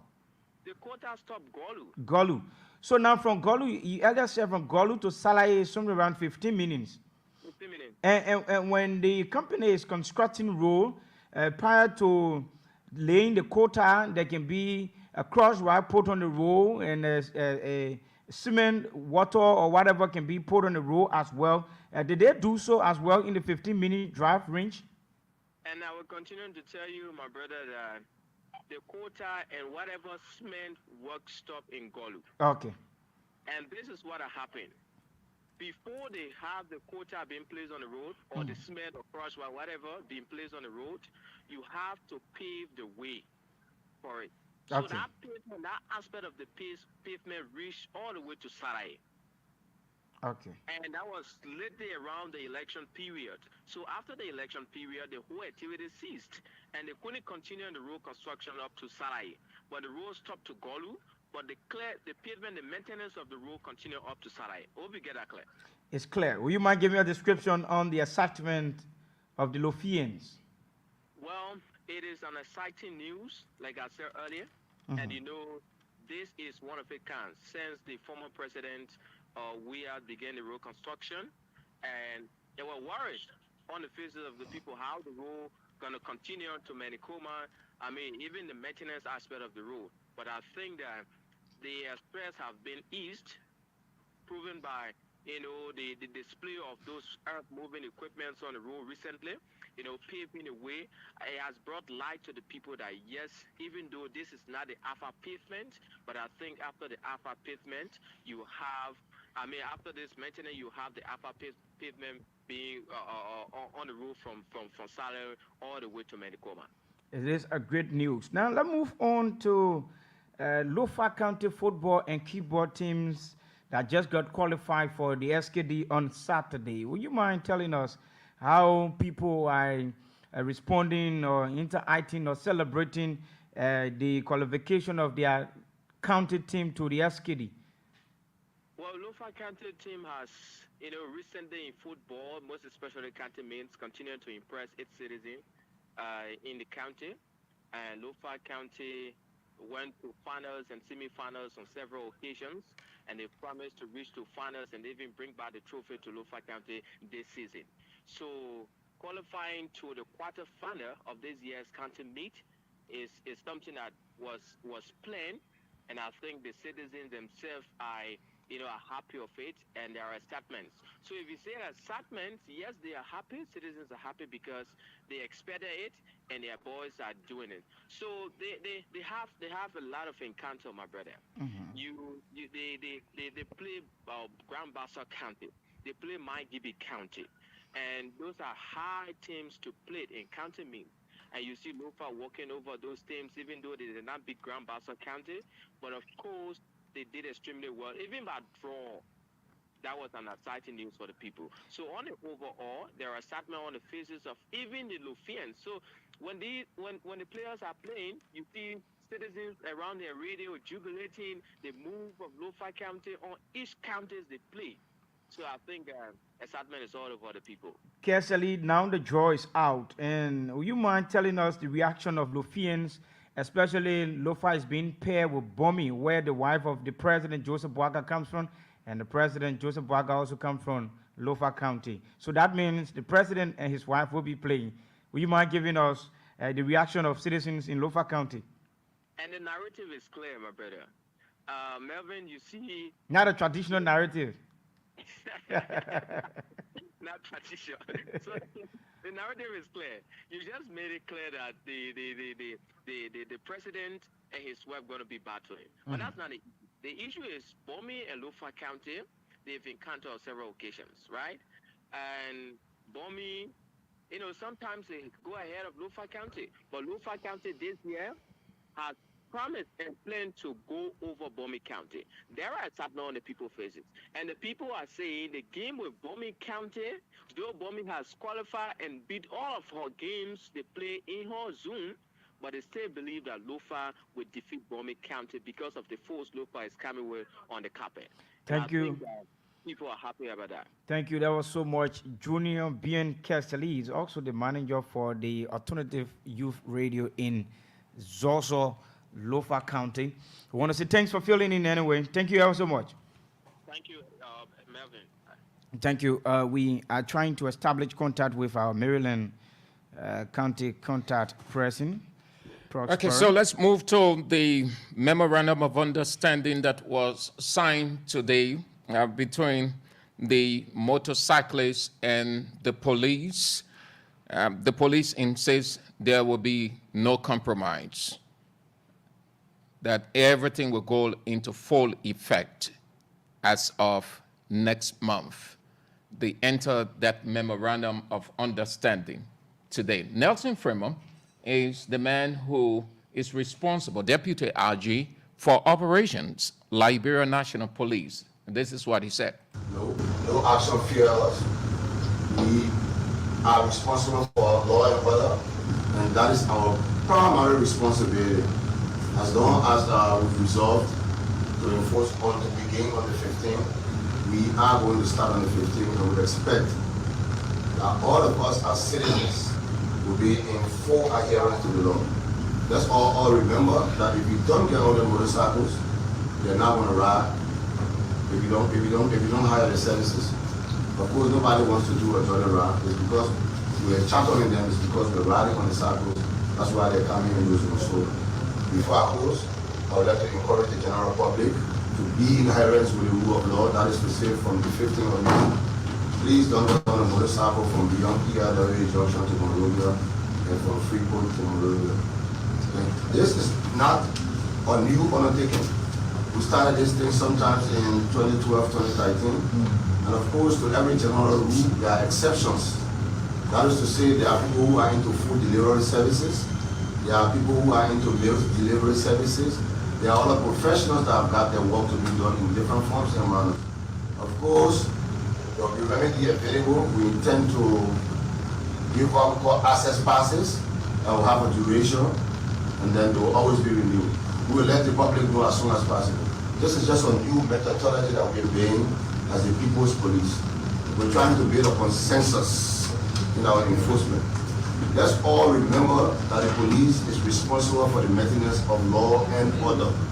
So we're not under any legal obligation to consult the leadership of motorcyclists or any other group as far as the enforcement of the laws are concerned. But because times have changed and we want to have a consensus building, it was against that background that we got in touch with the motorcycle union and taking us to where we are today. Thank you. Deputy Police IG for Operations Nelson Freeman on their move to restrict motorcyclists. They enter a memorandum of understanding with the Motorcyclists Union, and that goes into full effect, according to him, next month, the 15th of next month. It goes into full effect. They will not back down. They will not compromise on anything. Part of the MOU, no motorcyclists will ply the main road from ELWA Boulevard to Central Monrovia. 2, no motorcyclists or motorcyclists will ply from Central Monrovia to Freeport. 3, cyclists will use RIA and Japan Freeway. Color coding, helmets, jackets, boots, and everything surrounding safety must be acquired by all back riders. The distinction was made between commercial back riders and private back riders. The man who represented the Motorcyclists Union, John, said that the move is good, though they are not comfortable riding back. They got other professions, but it is in the interest of everybody. Anything that has to do with public safety, I'm part of it, because it is our responsibility as leaders to making sure that we keep our society safe. And one loss is one loss to all. Help us in this endeavor. And I also want to call on the lawmakers, those who are involved in inciting our cyclists and putting them in a view. You have a role to play as a lawmaker. I think what you can do is to help proper bills that will enable our guys, when more companies come, they will be able to get job and leave the motorcycle fee. I ran back for 8 years. Do you think to ride a motorbike is very easy? It is not an easy thing. So I know how painful it is. Our prayer is that this government should see reason to open avenues where cyclists can get opportunity. That others to come will be able to come, and others who have been there for long can need transition. This is what we want to see.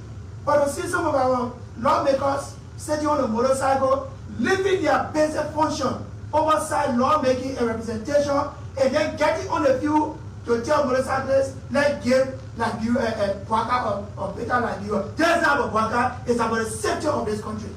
Our partners are coming here. International community is watching how well we're going to maintain sanity in our nation. And I strongly believe everything in this country, it is unacceptable, and there's a reason why people are refusing to come and invest in our country. So I want to encourage each and every one of us. It is people, all right, it's people to see especially people who elected me to be their leader. But at times as a leader, you have to close your eyes and take some decision for the betterment of the overall of majority. And that's what we are doing. It is shameful that people outside there will recognize us not as constructive contributor to the economy and the state, but rather in a negative form. If Liberia will be safe, investors will come and invest. But if we politicize everything, this is governance time. During elections, we had our way. Everybody had their way to go. But this is governance time. When we're talking about public safety, let us not politicize it. So once again, I want to say to you, I call you the journalists because we've listened to several media stations politicizing they taking the food from the table. Don't you think the lives have been lost? You the same people. I remember there was some media platform that were calling for this. They are the one now running all the capital brand for the table. So then why you want? We have to keep Liberia safe. So once again, Honorable Deputy for Operations, we remain committed, we remain resolute, we remain uncompromised, we remain unbending to making sure that we have a safe society called Liberia, where investors will come and invest and make Liberians to be employed. Not just riding motorbike, it's all about our life. People should not just restrict us to ride motorbike. The head of one of the groups that coordinate the bike riots at the Memorandum of Understanding ceremony with the police today. And it was better the police didn't invite them or these people. Yeah, what Deputy Inspector Nelson Fremont said, that they've not on an obligation to consult them. It was just on the basis of convenience, but they could have gone, put their measures in place and move ahead with its implementation. Howbeit, to put this in context as quickly as we can, the police deputy chief says it's not a new thing. Certainly, it's not new, but it was a failed project. He did back to Salif administration when the now A.B. Kroman, who's head of the LDEA, was Deputy Police Director for Operations. They brought this into being to restrict, and it failed because it was all about beating, unnecessary accidents. People lost their lives, people got hurt. Today, most bike riders and passengers are living with that scar or scars on them. It was based on that when President Weah came, he said, no, they respect the rights of everybody, and people have the right to fly. But everybody has to be careful how they go about driving. That's how those guides remain. So bringing that measure back is not a new. There is nothing President Joseph Yeman Boakai and Unity Party is doing. There's nothing new. The same old thing happening, the same policy. It's just a photocopy or a copy of Salif's manifesto into this time. If you listen to the president's address, his inaugural address, some of those things that he talked about, former President Salif, she spoke of some of those things. Go back, except that you were even following. He was not saying anything new over there. It was just the same old thing. When you are understudy, you're listening to certain things, you're developing certain programs, those ones that are not implemented, and you favor it because of time. When you take over, you bring it. That's how it is with the government. So it's not a new thing. Moreover, on the issue of the guys being properly getting all of their helmets, their various stuff, yes. Because some of them, they just get on a bike whichever way they think they can, and it's for their safety. It's for the safety of their passengers. So that it makes sense that they have to get their safety materials. The restriction is going to create a serious problem. Already, it has started.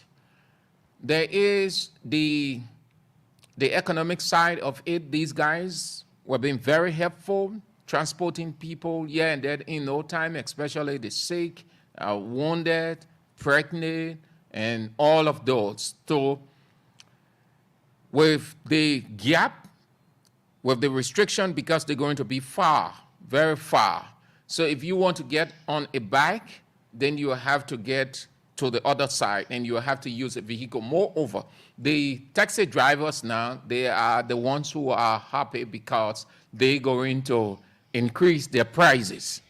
They're going to increase their prices. No doubt on that. They're going to increase their prices because they are the ones who will be plying the main streets. So whatever the emergency, you will either hire that taxi or charter, as it is called. You will have to charter if you want to get to your point as quickly as you can. If not, then you will have to live with the condition, the many stoppages along the way.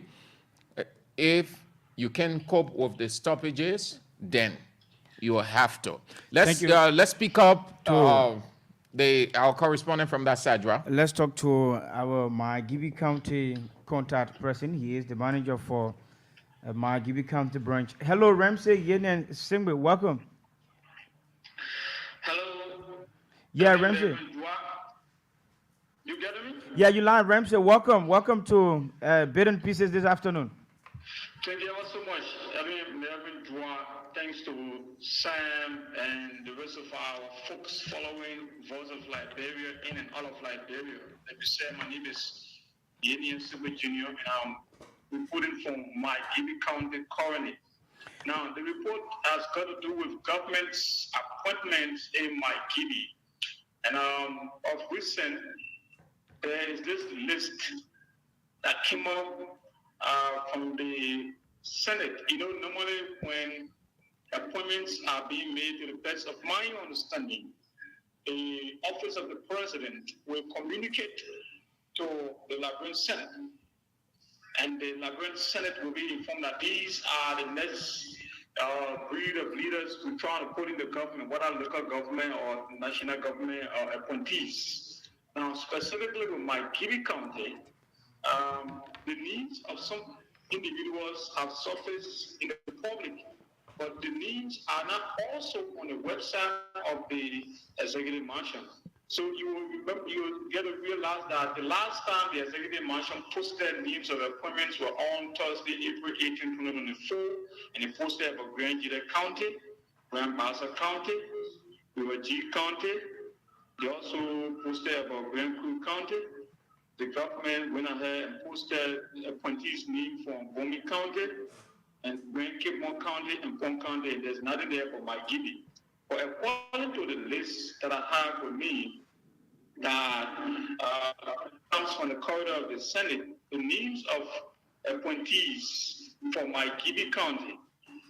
We have B. Louis Khan, he is the county administrative officer. Ramsey, you care to give us how significant this document is to my Gibeons, as to how you have gone to verify whether the list came from the executive mansion, or what connection does the document has in relation with the Senate pro tempore?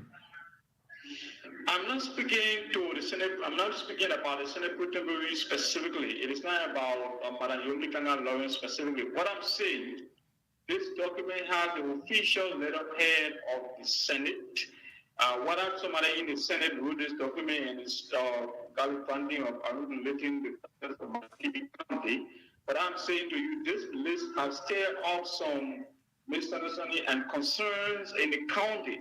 These people are now on the website. Some of the people are celebrating. People are celebrating for some of them. People are denying it. Some people are believing it.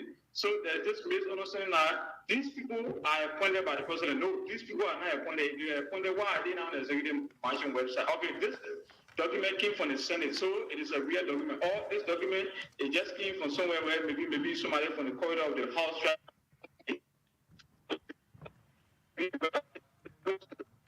And the names of the individuals that are on this document are the names I was trying to call to you. Yeah, the calling of the name not that important at the moment because it has not been very significant as we will consider it. But then what we want to look at is that people whose name were being mentioned or placed on the document, they got a couple of supporters. I'm told there are reactions there in the county. Will you mind telling us the reaction of those people? Like I said, Melvin Dwa, mixed reactions. Some of the people are believing that the names that are on the document, the names, because the names are names that come from all over Maigibi, from lower Maigibi, from central Maigibi, from upper Maigibi, commissioners, city mayor, assistant superintendent for development, and other things like that. So some of the people are believing that this list is fake. Some of the people are also of the strongest conviction that this list comes from the corridor of the Senate. And some of the people even also think that this particular list is not on the website of the executive mansion, so it shouldn't be giving so attention. While others think that it will go on the mansion once it is having the official letterhead of the Senate, that means this list is a legitimate list. So there are different reactions from different people in the county. We are informed. We are informed that the president's signature is on the document. Yeah, the president's signature is on the document. How do we reconcile his signature on that document and the one on the e-auction website? Well, if you see the president's signature, you will know that the president's signature, this is the president's signature. Whether somebody photocopy it, whether it is the raw signature, whether it is scanned and placed on a document. Once you know the president, signature, you will know that this is the signature of the president. But have you been able to talk to any of the appointees claiming that the president communicated with them, or did they give them any letter following confirmation at the Liberian Senate? The only person who has had confirmation hearing from the Maigibi by the Liberian Senate is the Superintendent Attorney Law, Madam Peter Wolbatongi, the former Assistant Superintendent for Development, who yesterday was confirmed to be the Superintendent of Maigibi County. Besides her, all the other names that are here, to be sincere, none of them have spoken to me about the appointment. But there are people who they connected to, who they are giving information and impression to. Some of them are claiming to some of their people that they were called on the office of the president. Some of them are claiming that the names will come out officially on the website, and so they are sure about the appointment.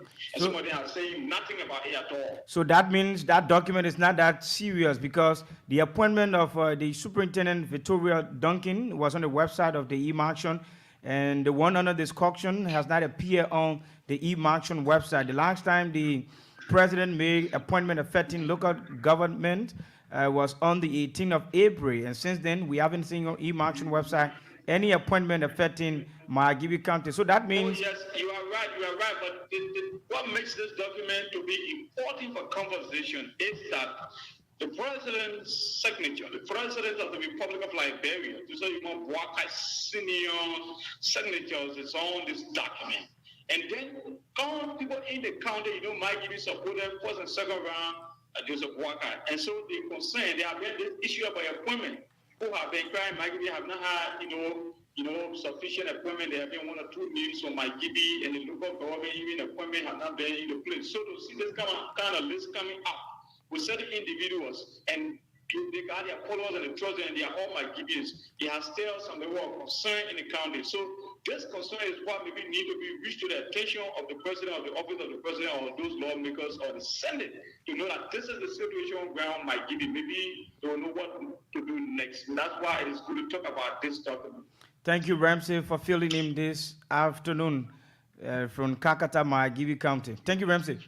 I appreciate that. Thank you ever so much. Ramsey Sengbe, the manager there at Voice of Liberia branch in Kakata, Maigibi County, just filled up him about this information being speculated while spreading the political corridor of Maigibi County that President Bouaka made some appointments in government affecting local government positions, but their names have not appeared on the e-auction website like other counties are.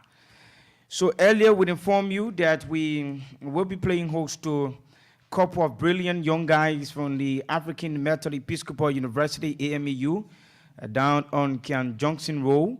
On today, they participated in a reading contest, and it was a brilliant one. I attended the ceremony, and while sitting, seeing the guys demonstrating, I was like, imagine when last did I ever do such? And they brilliantly performed, and they are now in our studio Just a few seconds for now, we're getting everything set up. And a moment from now, we will be having a talk with them as to how did they all happen, how the significance of the reading contest, whether it is the policy of the institution or it is a crafted ideas by certain other department in the university and the various discipline they are undergoing at the university. So I think we start here. Okay, so I think we start on the far right. Yeah, let's hear you. Your name, your discipline in the university, your level and stuff. That's all we need.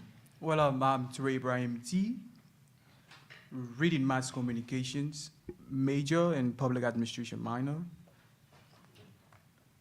I'm Ture Ibrahim T, reading mass communication major and public administration minor. I'm a sophomore student. Thank you. Let me move on to, you, the far right again. Thank you very much. Ishmael Menk Sharif. I'm reading economics minor and mass communication major. And my level now is first semester junior student. First semester junior student. Yeah, let's hear from you. So my name is Abbott and Georginian, reading criminal justice, law enforcement, a junior student. A junior student. Soon to be junior student too, right? A junior student, first semester. Oh, okay, junior and junior. Yeah. And you say you're level 2? Sophomore. Sophomore, okay. That's good of you guys, gentlemen. Let's say welcome. This is Voice of Liberia. Welcome and tell us your impression, having conversation with us. Yeah, it is a good one. It is a good one to be, in the studios of Voice of Liberia. Yes, it is a good one because when I received the information from Meng Sharif saying that we will be appearing on air today, I felt amazed. Yeah, because quite a long time. Yes. What's your impression? I'm very impressed. Actually, it's my first time being here. I've been to other stations, but for Voice of Liberia, it's my first time, and I'm very happy to sit here today and have an interview with you. Okay, let's hear you too, Albert. So I was just telling the guys out there, as soon as we entered the studio, honestly, the building is really beautiful. Let me start from there. and then again, I'm so happy to be here to at least share our experience on the entire competition. So I'm just excited to be here. Okay, so let me start with you. How did this all-important competition started? So it was 2 semesters back that I applied for the competition, but the competition has been around for 3 semesters now. That means 4 semesters now, so that will be 2 years. It's an initiative hosted by the library, for the purpose of encouraging students to prioritize reading more. Yeah, so it has been fun all along. Okay, and you participated today. Would you mind sharing your experience? Yeah, so today was the grand finale of the entire competition. So 2 semesters ago, we did apply for the reading competition, and we did the preliminary stage. We were about 8, and after the adjudication from the judges, about 4 participants dropped, and then 4 of us moved to the grand finale. It should have been the following semester, but as planned by the university. But again, it had to be pushed forward to 2 semesters after because of 1 or 2 reasons. So the entire competition has been fun, competitive, and again, it has been challenging.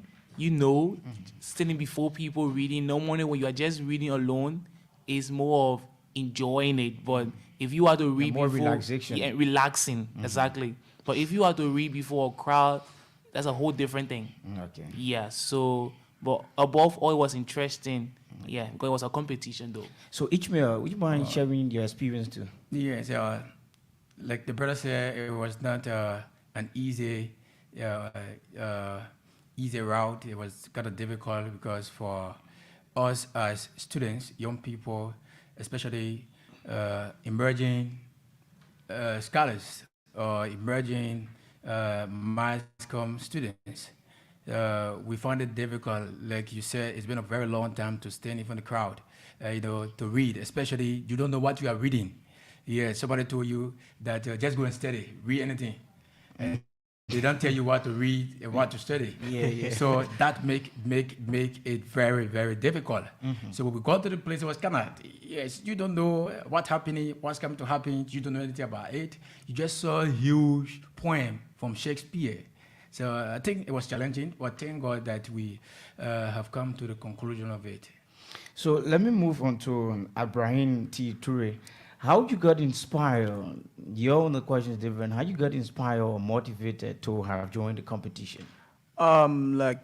Quickly, so vividly, I remember during my days in Sierra Leone, my teachers at the government secondary school bowl, who used to, let's say, direct me in the English language, he often says that readers are leaders.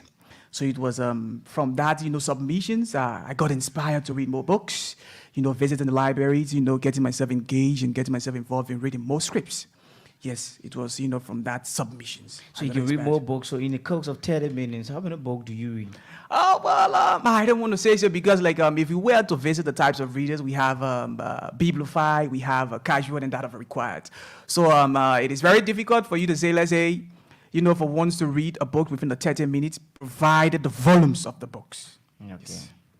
So given the entire picture today, where you were being called upon and you have participated, you did well in the preliminary rounds, and you have been qualified to the next stage and presented today. Okay. Give us the descriptive analysis on how the whole process appears to be. Well, it was a breathtaking one. It was a breathtaking moment because I saw new faces from different places and I network. Even though it was, like, say, a scary mood, like Ishmael Meng Sheriff, stated in the earlier on saying that you going to execute a tax wherein, like, you have no ideas how to do the execution. So it was like, a scaring a little bit. So yes, but however, it was a breathtaking moment. It was a breathtaking moment. Yes. Let's hear it from Albert. Albert, would you mind telling us a bit about how can one be a good reader? So from my experience, and probably this could be a recommendation. So reading should be something you enjoy doing, and you should practice. That's the only way you will enjoy doing it in the first place. My mom would say, basically, anything you do, as long as you doesn't find passion in doing it, don't do it. So it's the same as reading. Just read anything. Read anything. You could start with a novel, a book. For our personally, I grew interest in books when I was in junior high. From the literature's book, we would read Things Fall Apart, Murder in the Castle Patch, all these books, we were reading them because of grace. But I think more than that, you could actually picture what you are reading. Because if you are a reader, you are not just reading like any other person. You want to read and imagine yourself in the book itself. So if you can just create this kind of love for reading while reading, not just see it as you are compulsory to do what you are doing. Even your own note, for an example, or like a reading book you are doing in school, for an example, learn to put extra passion, create extra passion for what you are doing. And as you keep on reading, like what Ibrahim was saying, it explodes your mind, and you see yourself literally in every pages and every line. And with given your discipline at the university reading criminal justice, don't you think you would be more likely found in reading books that are associated with civics, government, and all of matter that has to do with security than go into a competition that brought about reading a literature book? That's what everything starts from, That's why I was saying, no matter what you read, there should be something you have to find interesting about it. There should be something interesting. So let me give a scenario concerning my own field of study. I'm doing criminal justice right now, and we actually have some cases we have to go and study and do case report and police report and all that. So you are trying to find evidence, trying to think. You are not there, honestly. You are just given the case to read and see everything. So It takes a reader who has passion to actually read that particular document and just imagine yourself that you were on the scene, or you have to think like the writers.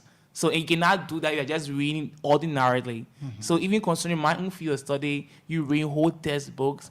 If you do not have passion for reading, there is no way you can spend 1 hour, 2 hours just reading the criminal procedural law or whatever.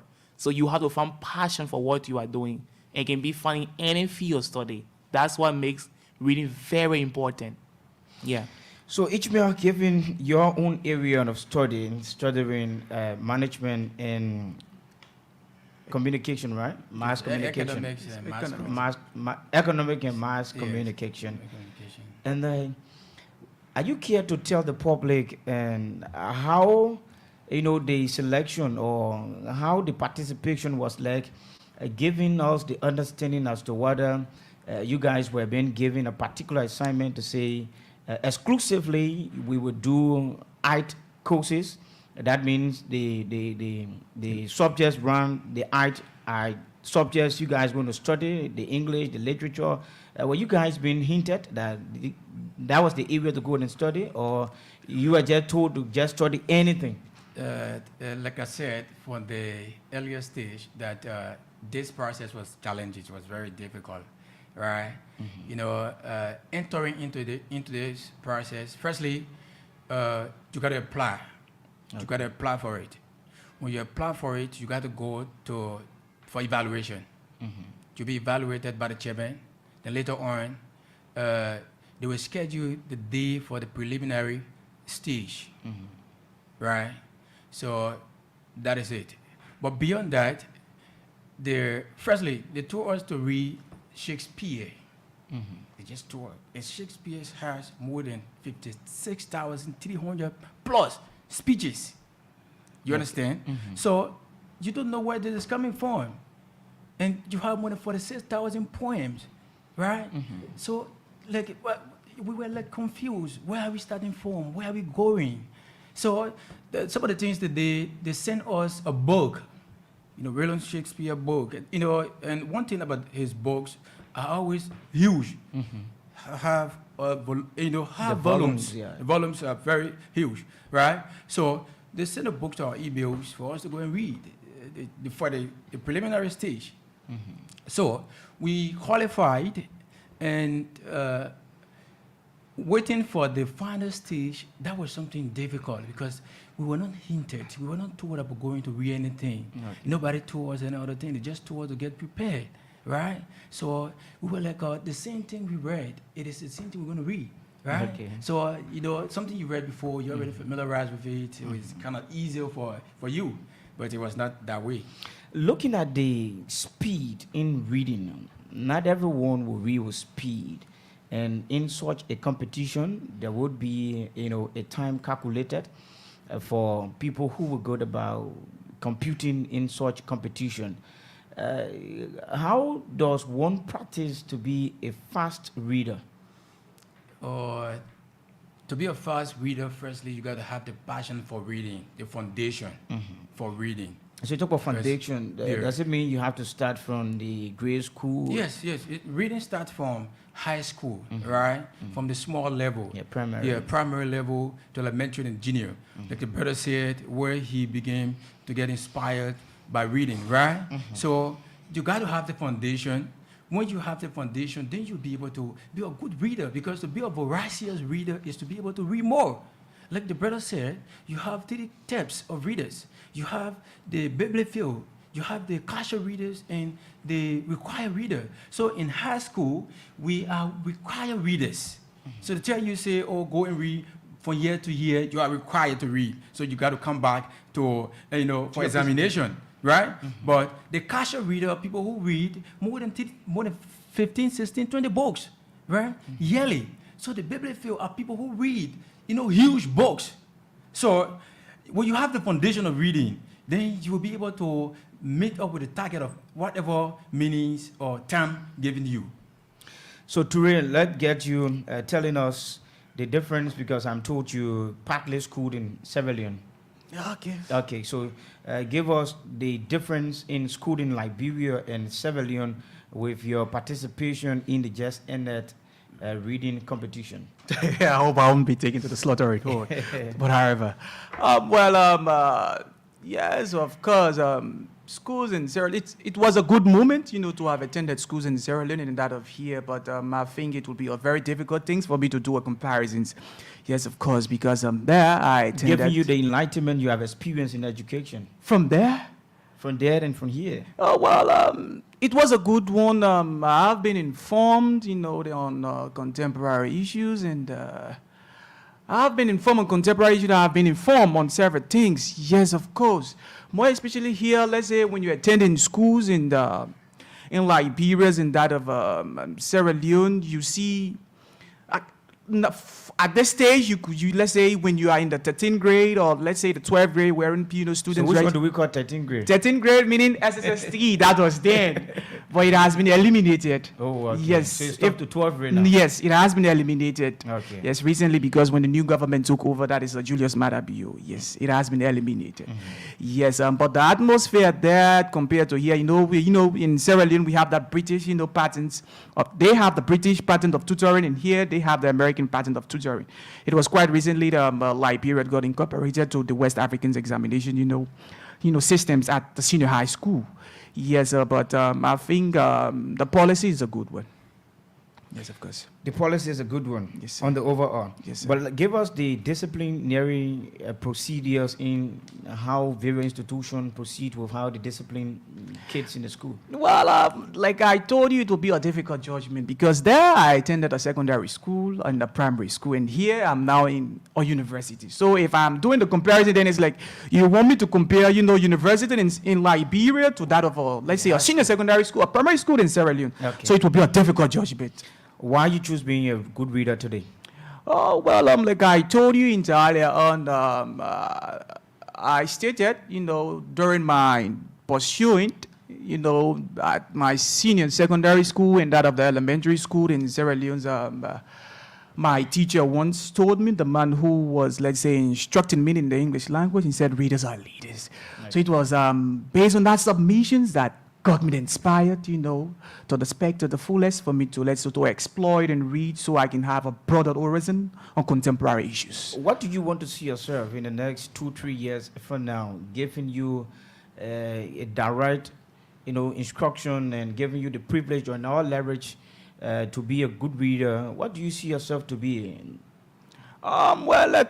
Quickly, let's say, let me narrow down the discussion in our society because I think you were, in the theater when one of the speakers who were called upon the rostrum to discuss, but before he made his submission, he said certain things that got me triggered. He said, let's say students of Liberia, seldom reads, and reading is conventional. So the more you reading, keep you abreast, keep you informed on contemporary happenings, around the globe. So, quickly, in consonance to your question, I would love to see myself, let's say, establishing a reading club wherein I'll be able to go down to the homes of the masses, the hopaloi to incorporate, like-minded minds like Ishmael Menk and that of Albert on how we should get the work started and how we should read, because reading is essential. It's organic, so it's important we inform our brothers and sisters about the culture of readings. Yes, of course.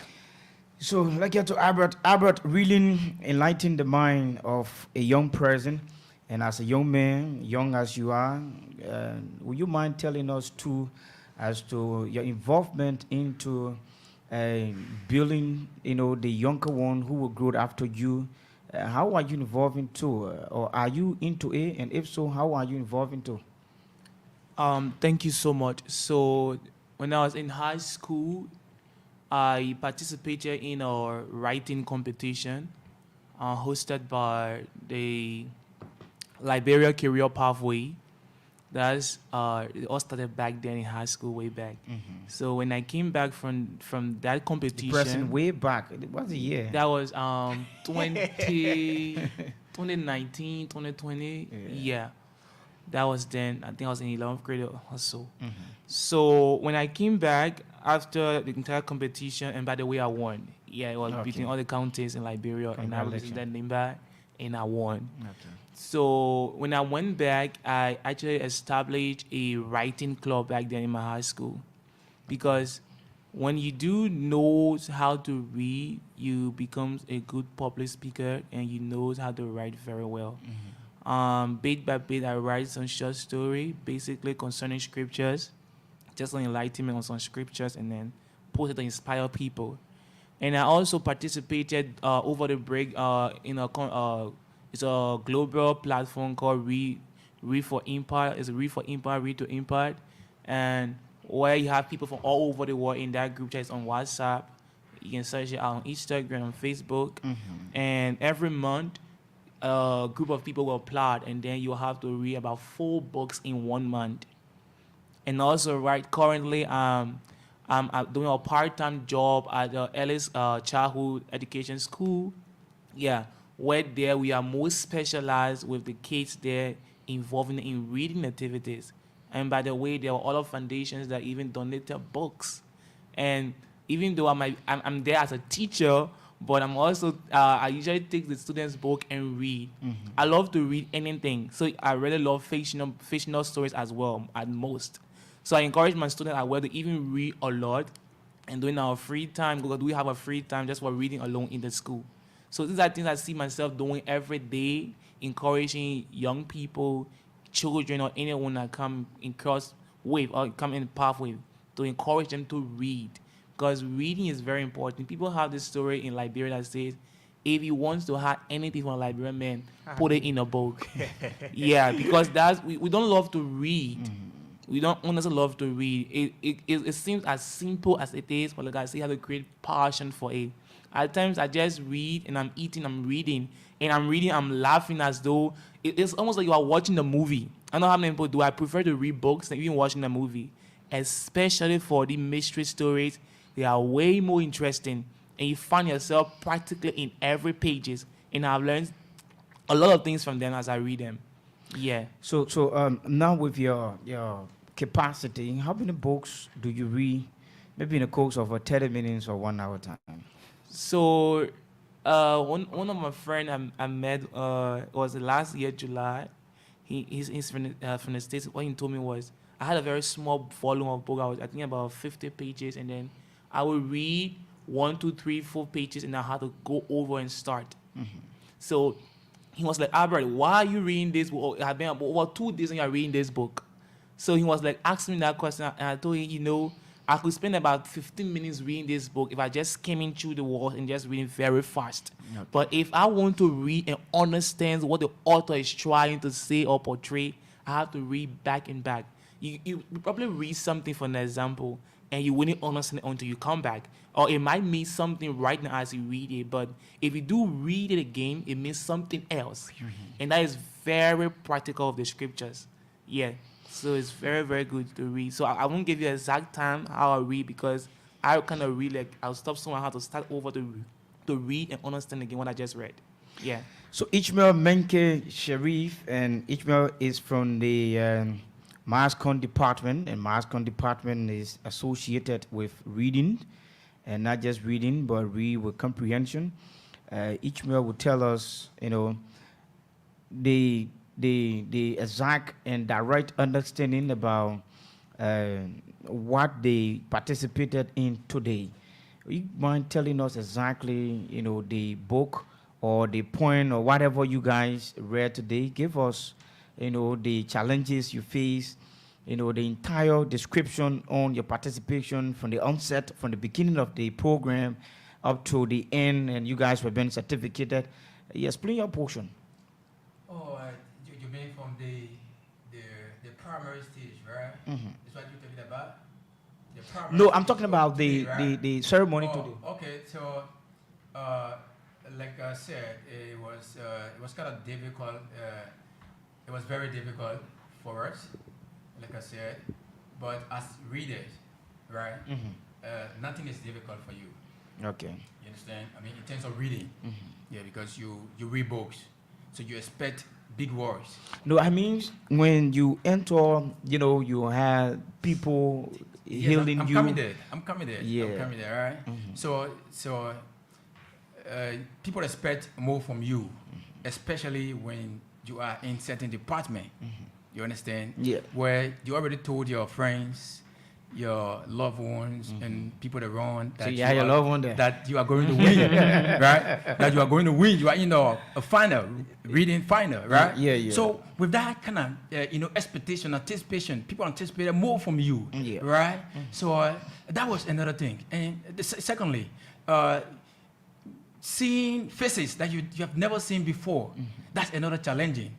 Then seeing the dean of the university, right? And seeing dedicate from the American embassy, that's another thing too. Because the problem of a reading is this, if you don't know the audience when you are reading, you find it difficult, right? In what you are reading. But if you know your audience, then it means you already know what you're going to say or how you're going to read, right? So going to the place, saw faces, new faces, while you already had some friends that you familiarize with, you can lecture like together. I was invited by you. Seriously. So when I'm reading in from you or before you, it's not a difficult thing. I won't fumble. I won't find it difficult, right? Because we have been interacting. But to read, even a very strange person and people from high level of professionalism, it's kind of difficult. Like me, right? I was shocked when I entered. Yeah, exactly. So it means it's struggling, seriously. So, but we had a hope that we're going to win, but we still win. Okay. So what are the challenges you face along the way? The challenge is, firstly, you don't know what you are reading. That's number one. And number two,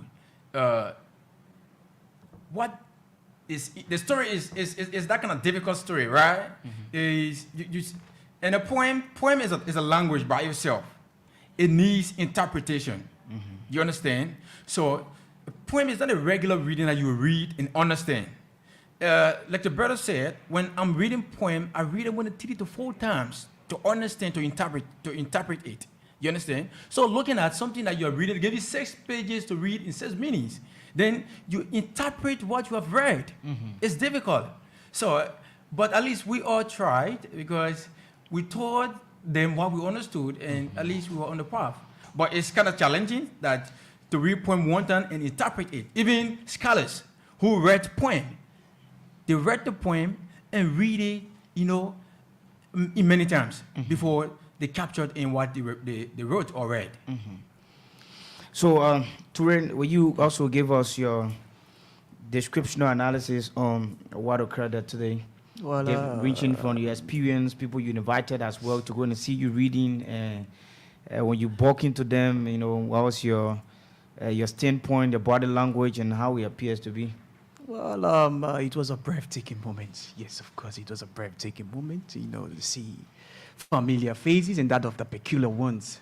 Yes, but to address quickly my gestulations, on the stage, few things I observed, viewing the poems, more especially because for you to be a good reader or for you to understand, poetry, you should be abreast with the literary dictions, that is metaphors and that of the personifications and many more. Yes, but wise reading, scripts being written by a literary, writers like William Shakespeare, who wrote all of his works in ancient English.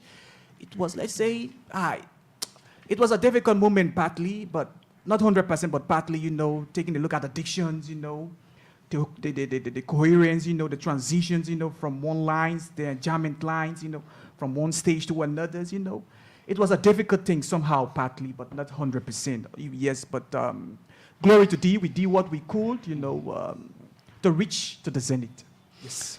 Now, you guys have appeared very intellectual, and people will need or will expect the good out of you now as a team, considering your participation in the race, and not just participation, but emerging as a winner. Do you guys have anything like forming a team that will have a symposium where you would invite a couple of students from various disciplines and they will be talked to, they will be lectured maybe on either they are disciplined or you're disciplined, or it's about life guy. Are you guys thinking on anything such? Yeah, Ishmael. Yes, so all of you will talk to this yes, one. Yes, No I know, problem. no problem. Thank you. I recommended something when we went for a little meeting before, the final, because we went to give our views on how the preliminary stage was, how we felt, right? So one thing I recommended was when we're done with the final, right? It is important for we, the participants, to at least establish a reading and organizations to help to improve the reading culture, to revive the reading culture, right? And that was something that we thought of, though we did not conclude it, but I think that it's important. So after the final, and I also, hinted my brother, right? I said, Ture, this thing is very correct. It's important for us to get into it and take it very serious, because at the university, you have few students engulfed with reading. You have other people, they are allergic to reading. You understand? So we find it very difficult, right? So we are working on it. We're working on something, and very soon we're coming up with it, and I believe that we're going to launch it sooner so that we can be able to include people who are very lazy in reading to be included, and we all can have this one reading family. It's going to be a bombshell. Seriously. Politicians will always say, let's hear you, Aber. So that's the entire plan all along for the library at AME. I think they are doing really well, and even from this competition, I want to applaud them on this open-minded. They have identified already, and that's why you have a bunch of young people going at the university and they are very lazy at reading. Honestly, if you just do a survey, like what the librarian I was discussing all the time, she would tell you, she said, Albert, whenever you come here, when you see this library full, then it means that we are on midterm or final. Because that's the time every student within the university is looking for a quiet place to study really quick and go and do their test. But on normal school days, even if a student is free, they don't usually make use of the library. And all the information are there. So we initially discussed what they are saying. We have discussed that. And honestly, I believe personally that we are then placed in such a position because we can handle it and make a change. Because we also can encourage our peers, our colleagues, and encourage them. And like the library was planning of going back to high schools, but now we are like ambassadors. So we right now have the mandate to go out there and initiate a culture of reading, even down to high school. They very often does that, like inviting high schools to come and view the campus, the programs there. And I think the reading competition, the reading culture will be something that we are going to initiate, and we are very serious about that, especially initiate as like a university or a team. So we are going to do it as a team, but we're going to work with the university as well. Yeah. Okay. So we're going to work with them. So we have been given a brand already, and we're going to make a maximum use of it. Yeah. So let's hear you, Ture. Well, in the not too distant future, we also hoping. Talk to them. In the not too distant future, we hoping to work on that. Yes, of course. But before we assemble here this evening, I think we did a gossip on that, what you've just asked, wherein we will be able to establish a reading club, seeing how best we can incorporate brothers and sisters, like I told you, from the slums, from the masses side, and more especially schools, elementaries, senior secondary school, junior schools, and that of highs, tertiary institutions, and even those who are not lettered, for us to be able to inform them how significant it is for one to read, publications, on a daily basis. Yes, of course. So let me ask Ishmael, I think we'll get to recommendation, but let me ask Ishmael, given the direct patron of the Ministry of Education, considering a lot of public schools in Liberia that don't have a library, and your school at the university level has a library, and government, you don't see them often donating books to the primary schools. How do you want to describe or turn the action of government to the public school, given the nature where they aren't carrying books for our kids to read? How you describe the action there? The action has been described a long time ago, and I want to know. Yes, I mean, it is something that actually I've been complaining about, especially public students, students that are attending public schools, right? The other time I entered the university lab. University of Liberia? University of Liberia, right? I did a post about it, and that was something, when you enter the lab, you have Asian books, updated books, books that are not important for reading. You understand? So, and in fact, the shift are not correct. They are very bad. You understand? So that was something. Are you saying it because you are from another university? No, no, no. The reason I said it was to be able to call the government attention so that the government can invest more into, providing new books, books that are significant. Because books too, by sometimes itself, the administration of the school could be responsible too. Do you see but, that? Yes, but do you want to consider that? Yes, I want to consider that, but I think the minister has a part to play, 5%. Because when you evaluate the university, 5% is very minute. Yes, so I want to start from there because you have authority of the university, right? Well, if you have 5%, the university, the minister should be able to evaluate the university to know as to whether the university needs book. What are some of the books that are needed by the university? What are some of the interventions they can make? You understand? So these but you have committee on high learning. Yes, okay, exactly. So, University. So those committees should be able to be effective to effectuate all of those problems universities and high schools are facing. That's one aspect. And number two, high schools are not equipped. I mean, the public schools. That is why you see most of our brothers and sisters, they send their children to private schools because private schools, they have a reading organization, they have a press clubs, they have small organizations that students can be involved. But public schools, you find it very difficult.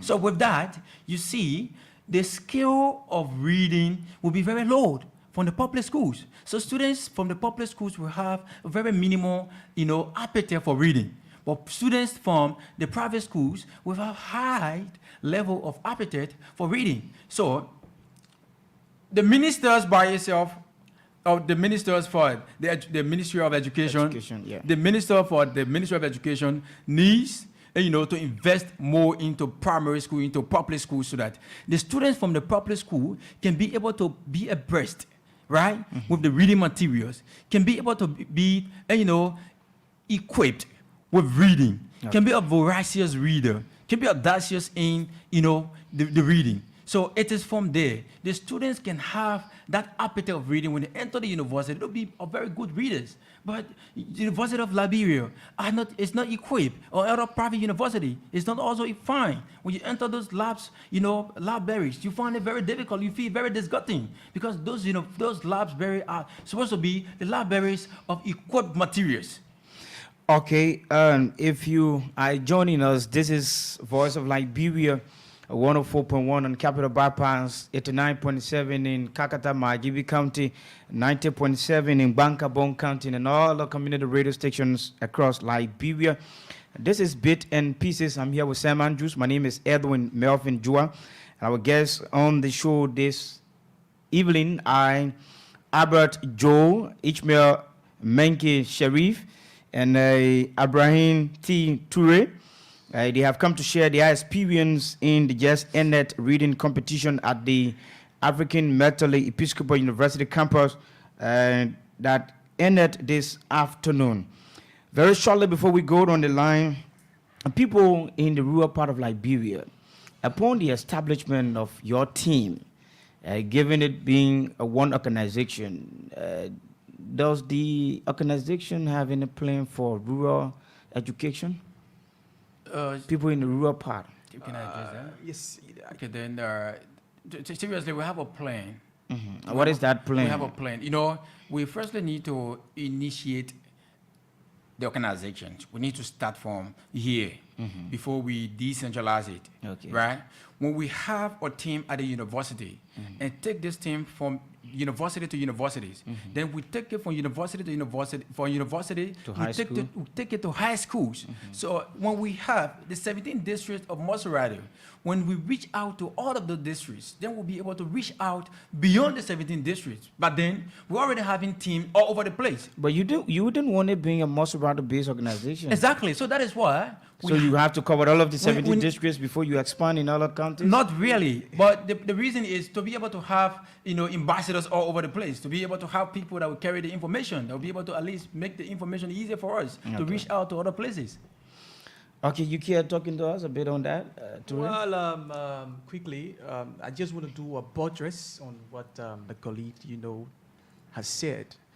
Yes, yes, of course, we intend to also reach beyond the threshold, or let's say, of the municipalities of Monrovia, wherein we can, be able to go to the rural setting, and incorporating the like-minded ones, the sons and daughters who are there, also telling them, nurturing them about the reading culture, how important it is, and many more, and also to see how best, we can be able to work as a team, to establish a reading club there also. So, it can also be a help to them, by, let's say, helping them to have their own ambassador. So let's say when we shall have been in absentia, or when we shall have been in Monrovia, so they can be able to, let's say, to spare, or to be able to take, a fierce, in our absence, to administer, the executions of readings. Okay. Yes, of course. So now, before we go to the line, let me ask Albert as to whether he has any recommendation to be a central government, be an institution. Do you have any recommendation from your team? So how would they go about upgrading, or setting up a standard of reading in various schools? So basically, there are simple things if compared to other countries that Liberia is behind. But one thing we always say, like great people always say, is that we don't always depend on the government to do everything. So a wise man once said, "Be the change you want to see." But like you said, or like you put it as well, we cannot do it all alone. The government then needs to step in, especially if it must be decentralized all over nationwide. So this could be a recommendation. The government through Ministry of Education can prioritize more in schools, be it public school or private school, that reading should be prioritized. And programs that concerning reading like this, a reading competition, reading games, making students to fun reading, and not just reading because they are required to read, but finding joy and fun while reading. I don't know about more people, but there's actually great joy and fun in reading. So if this mindset can be portrayed and it can be preached around in schools through the Ministry of Education, but which is the representation of the government, then I mean we can have a society where people can read and people will be on top of information. Yeah. So let me hold you there now and go to the public and get their interaction on the conversation this evening. 0770 907 0770 907. Couple of guys, couple of intellectual guys from the African Methodist Episcopal University Duncan Johnsonville have come to share their experience on reading purpose, particularly in the educational sector of our country, Liberia, and giving some recommendation and providing some level of education on how our community or society will be standardized in public reading. 0770 907 907 0770 907 907. Hello? Hello? Look at the phone, Sam.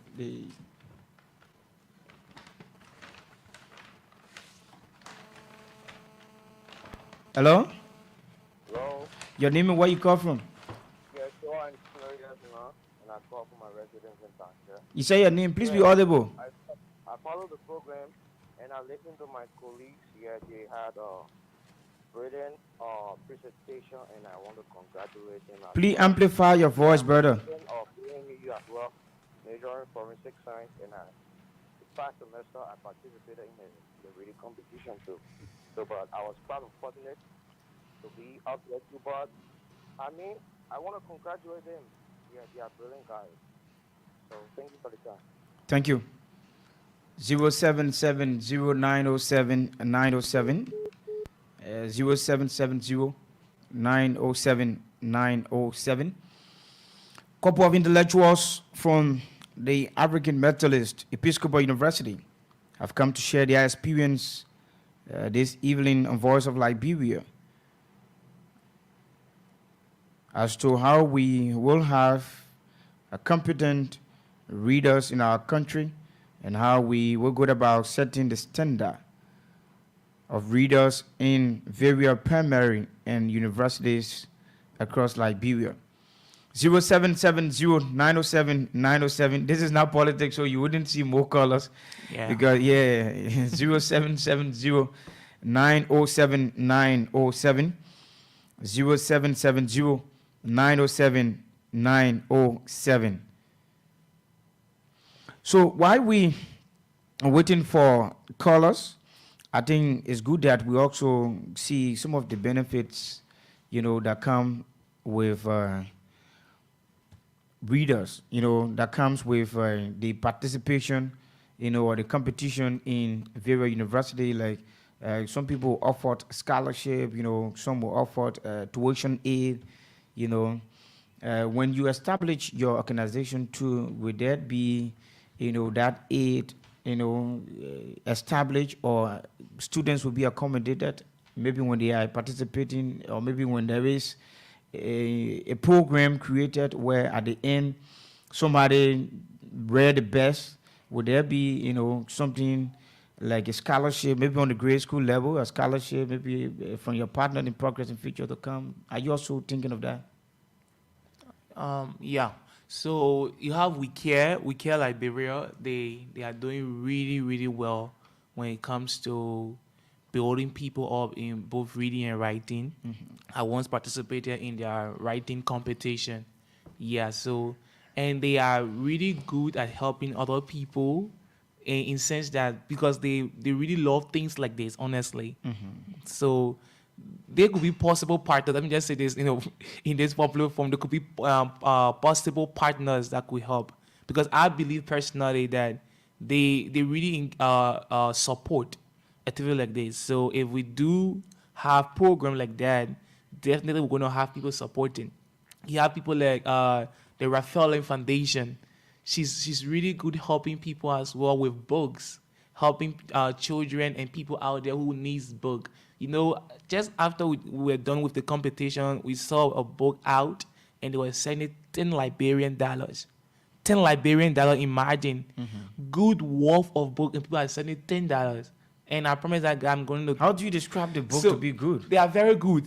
Some of them are fictional, some of them are concerning certain field of study, mathematics, science, biology, books for children. They are very good. If children could read these books, it's going to help them. But people are selling for $10 because they don't know the value of it. So we could use that and even get most of these books and give it to the people who needs them. And donate it, right? Yeah, obviously. So one of those things that, quote unquote, in our culture, creating a kind of bad situation for students in Liberia could be the presentation of teachers, to the students, especially in the primary school. Have you been able to observe that teachers' way of presenting in the class can also be an impediment to students being able to read? Yes, I agree with that 100%. Because if you really want your student to be up there, you yourself should strive as much as possible, and to present yourself in a way that they can imitate. Okay. So if you are a teacher who do not love to read at all, I just told you back the school that I work with part-time, they have quiet time. about 1 hour 30 minutes. That's at Canova International, where they just give these kids books to just read for 1 hour 30 minutes. And even myself, I take my own book and I read. And they will be like, it doesn't understand any word. They come to me and ask me how to pronounce the word for them. You see, such environment, if a child who is 9, 10, 11 years is at that age and they have started reading, I mean, what becomes of them if they reach 15, 16, 17? It will be brilliant, man. Obviously. So we're gonna take leave of you. We're gonna take leave of you. I think we want to appreciate all of you. Let me say again, congratulations to the three of you. You guys brilliantly performed. I witnessed the ceremony. Amoris gave the testimony, and it was very brilliant. I was shocked when Ishmael invited me.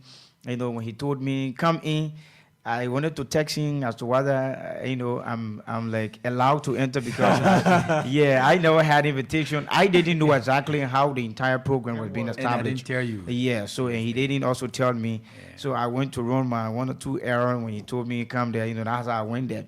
So when I went there, I just broke into the entire ceremony, but it was awesome. I must congratulate you guys, and I must say you guys brilliantly performed. So we're gonna take leave of all of you. Let's start with Abraham T. Toure. Maybe he has something, recommendation or whatever thing you want to say to the Liberian community so people can understand from you. That's your parting statement now. Okay, quickly, all one would say to the listeners, to our brothers and sisters out there, let us take readings, very important, because the more you read, the better you grow.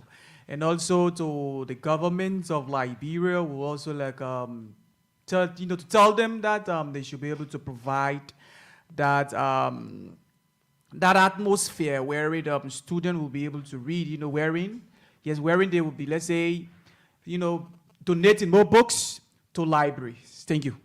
Thank you, Ibrahim T. Toure. Let's hear Ishmael Menke Sharif. Thank you very much, and I'm grateful for being here. The mind is like a muscle. Mm-hmm. The mind is like a muscle. So the more you exercise, the more the muscle expand. Okay. So the more you read, the more your mind expand, your understanding expand, your enlightenment. Mm-hmm. You have the horizon, right? Expand. So reading is very good. So I want to tell all of the parents out there that they should prioritize reading culture, because it's not all schools, have the level or foundation of reading culture. So when your child goes to school, comes back, you the parent, you should be able to do everything possible to keep that child somewhere, because everyone doesn't have the means to send their children to the same school. Mm-hmm. So when you prioritize reading culture for your child, when the child comes home, you should be able to at least, allow that child to sit for a certain time and read, so the child can grow with it. Okay. Because reader is leader. Okay. Thank you. Thank you, Ishmael. Let's hear from you, Albert. Yeah, let's hear from you. So I want to say thank you to the Voice of Liberia for hosting us, and also to the African Methodist University for the competition, and to everyone listening out there. I want to say thank you for listening. And just before I leave, I want to say that a writer takes over a month or 2 to write a book, and you, a reader, it takes about 1 week or so to complete a book. So you are about exhausting someone's last work in maybe 1 or 2 years, just in days or weeks. So if you can just learn someone's experience over the years in just days, you are adding more to yourself. So like what all my colleagues are saying, please, let's have a society that reads, because readers are leaders. So everyone out there, to our government, please prioritize reading. Our parents, our leaders, our government cannot do everything. So you yourself, practice a culture of reading for your children or in your school. It helps. Thank you so much. Thank you ever so much. Thank you ever so much. That how we come to the end of Bits and Pieces on today's presentation. We want to say thanks ever so much for those of you who've been following. Thank you via the Facebook and via the FM. We want to say thanks to all of you. I have been Edwin Melvin Juad on Bits and Pieces with Sam Andrew. We will be here again tomorrow afternoon, God willing.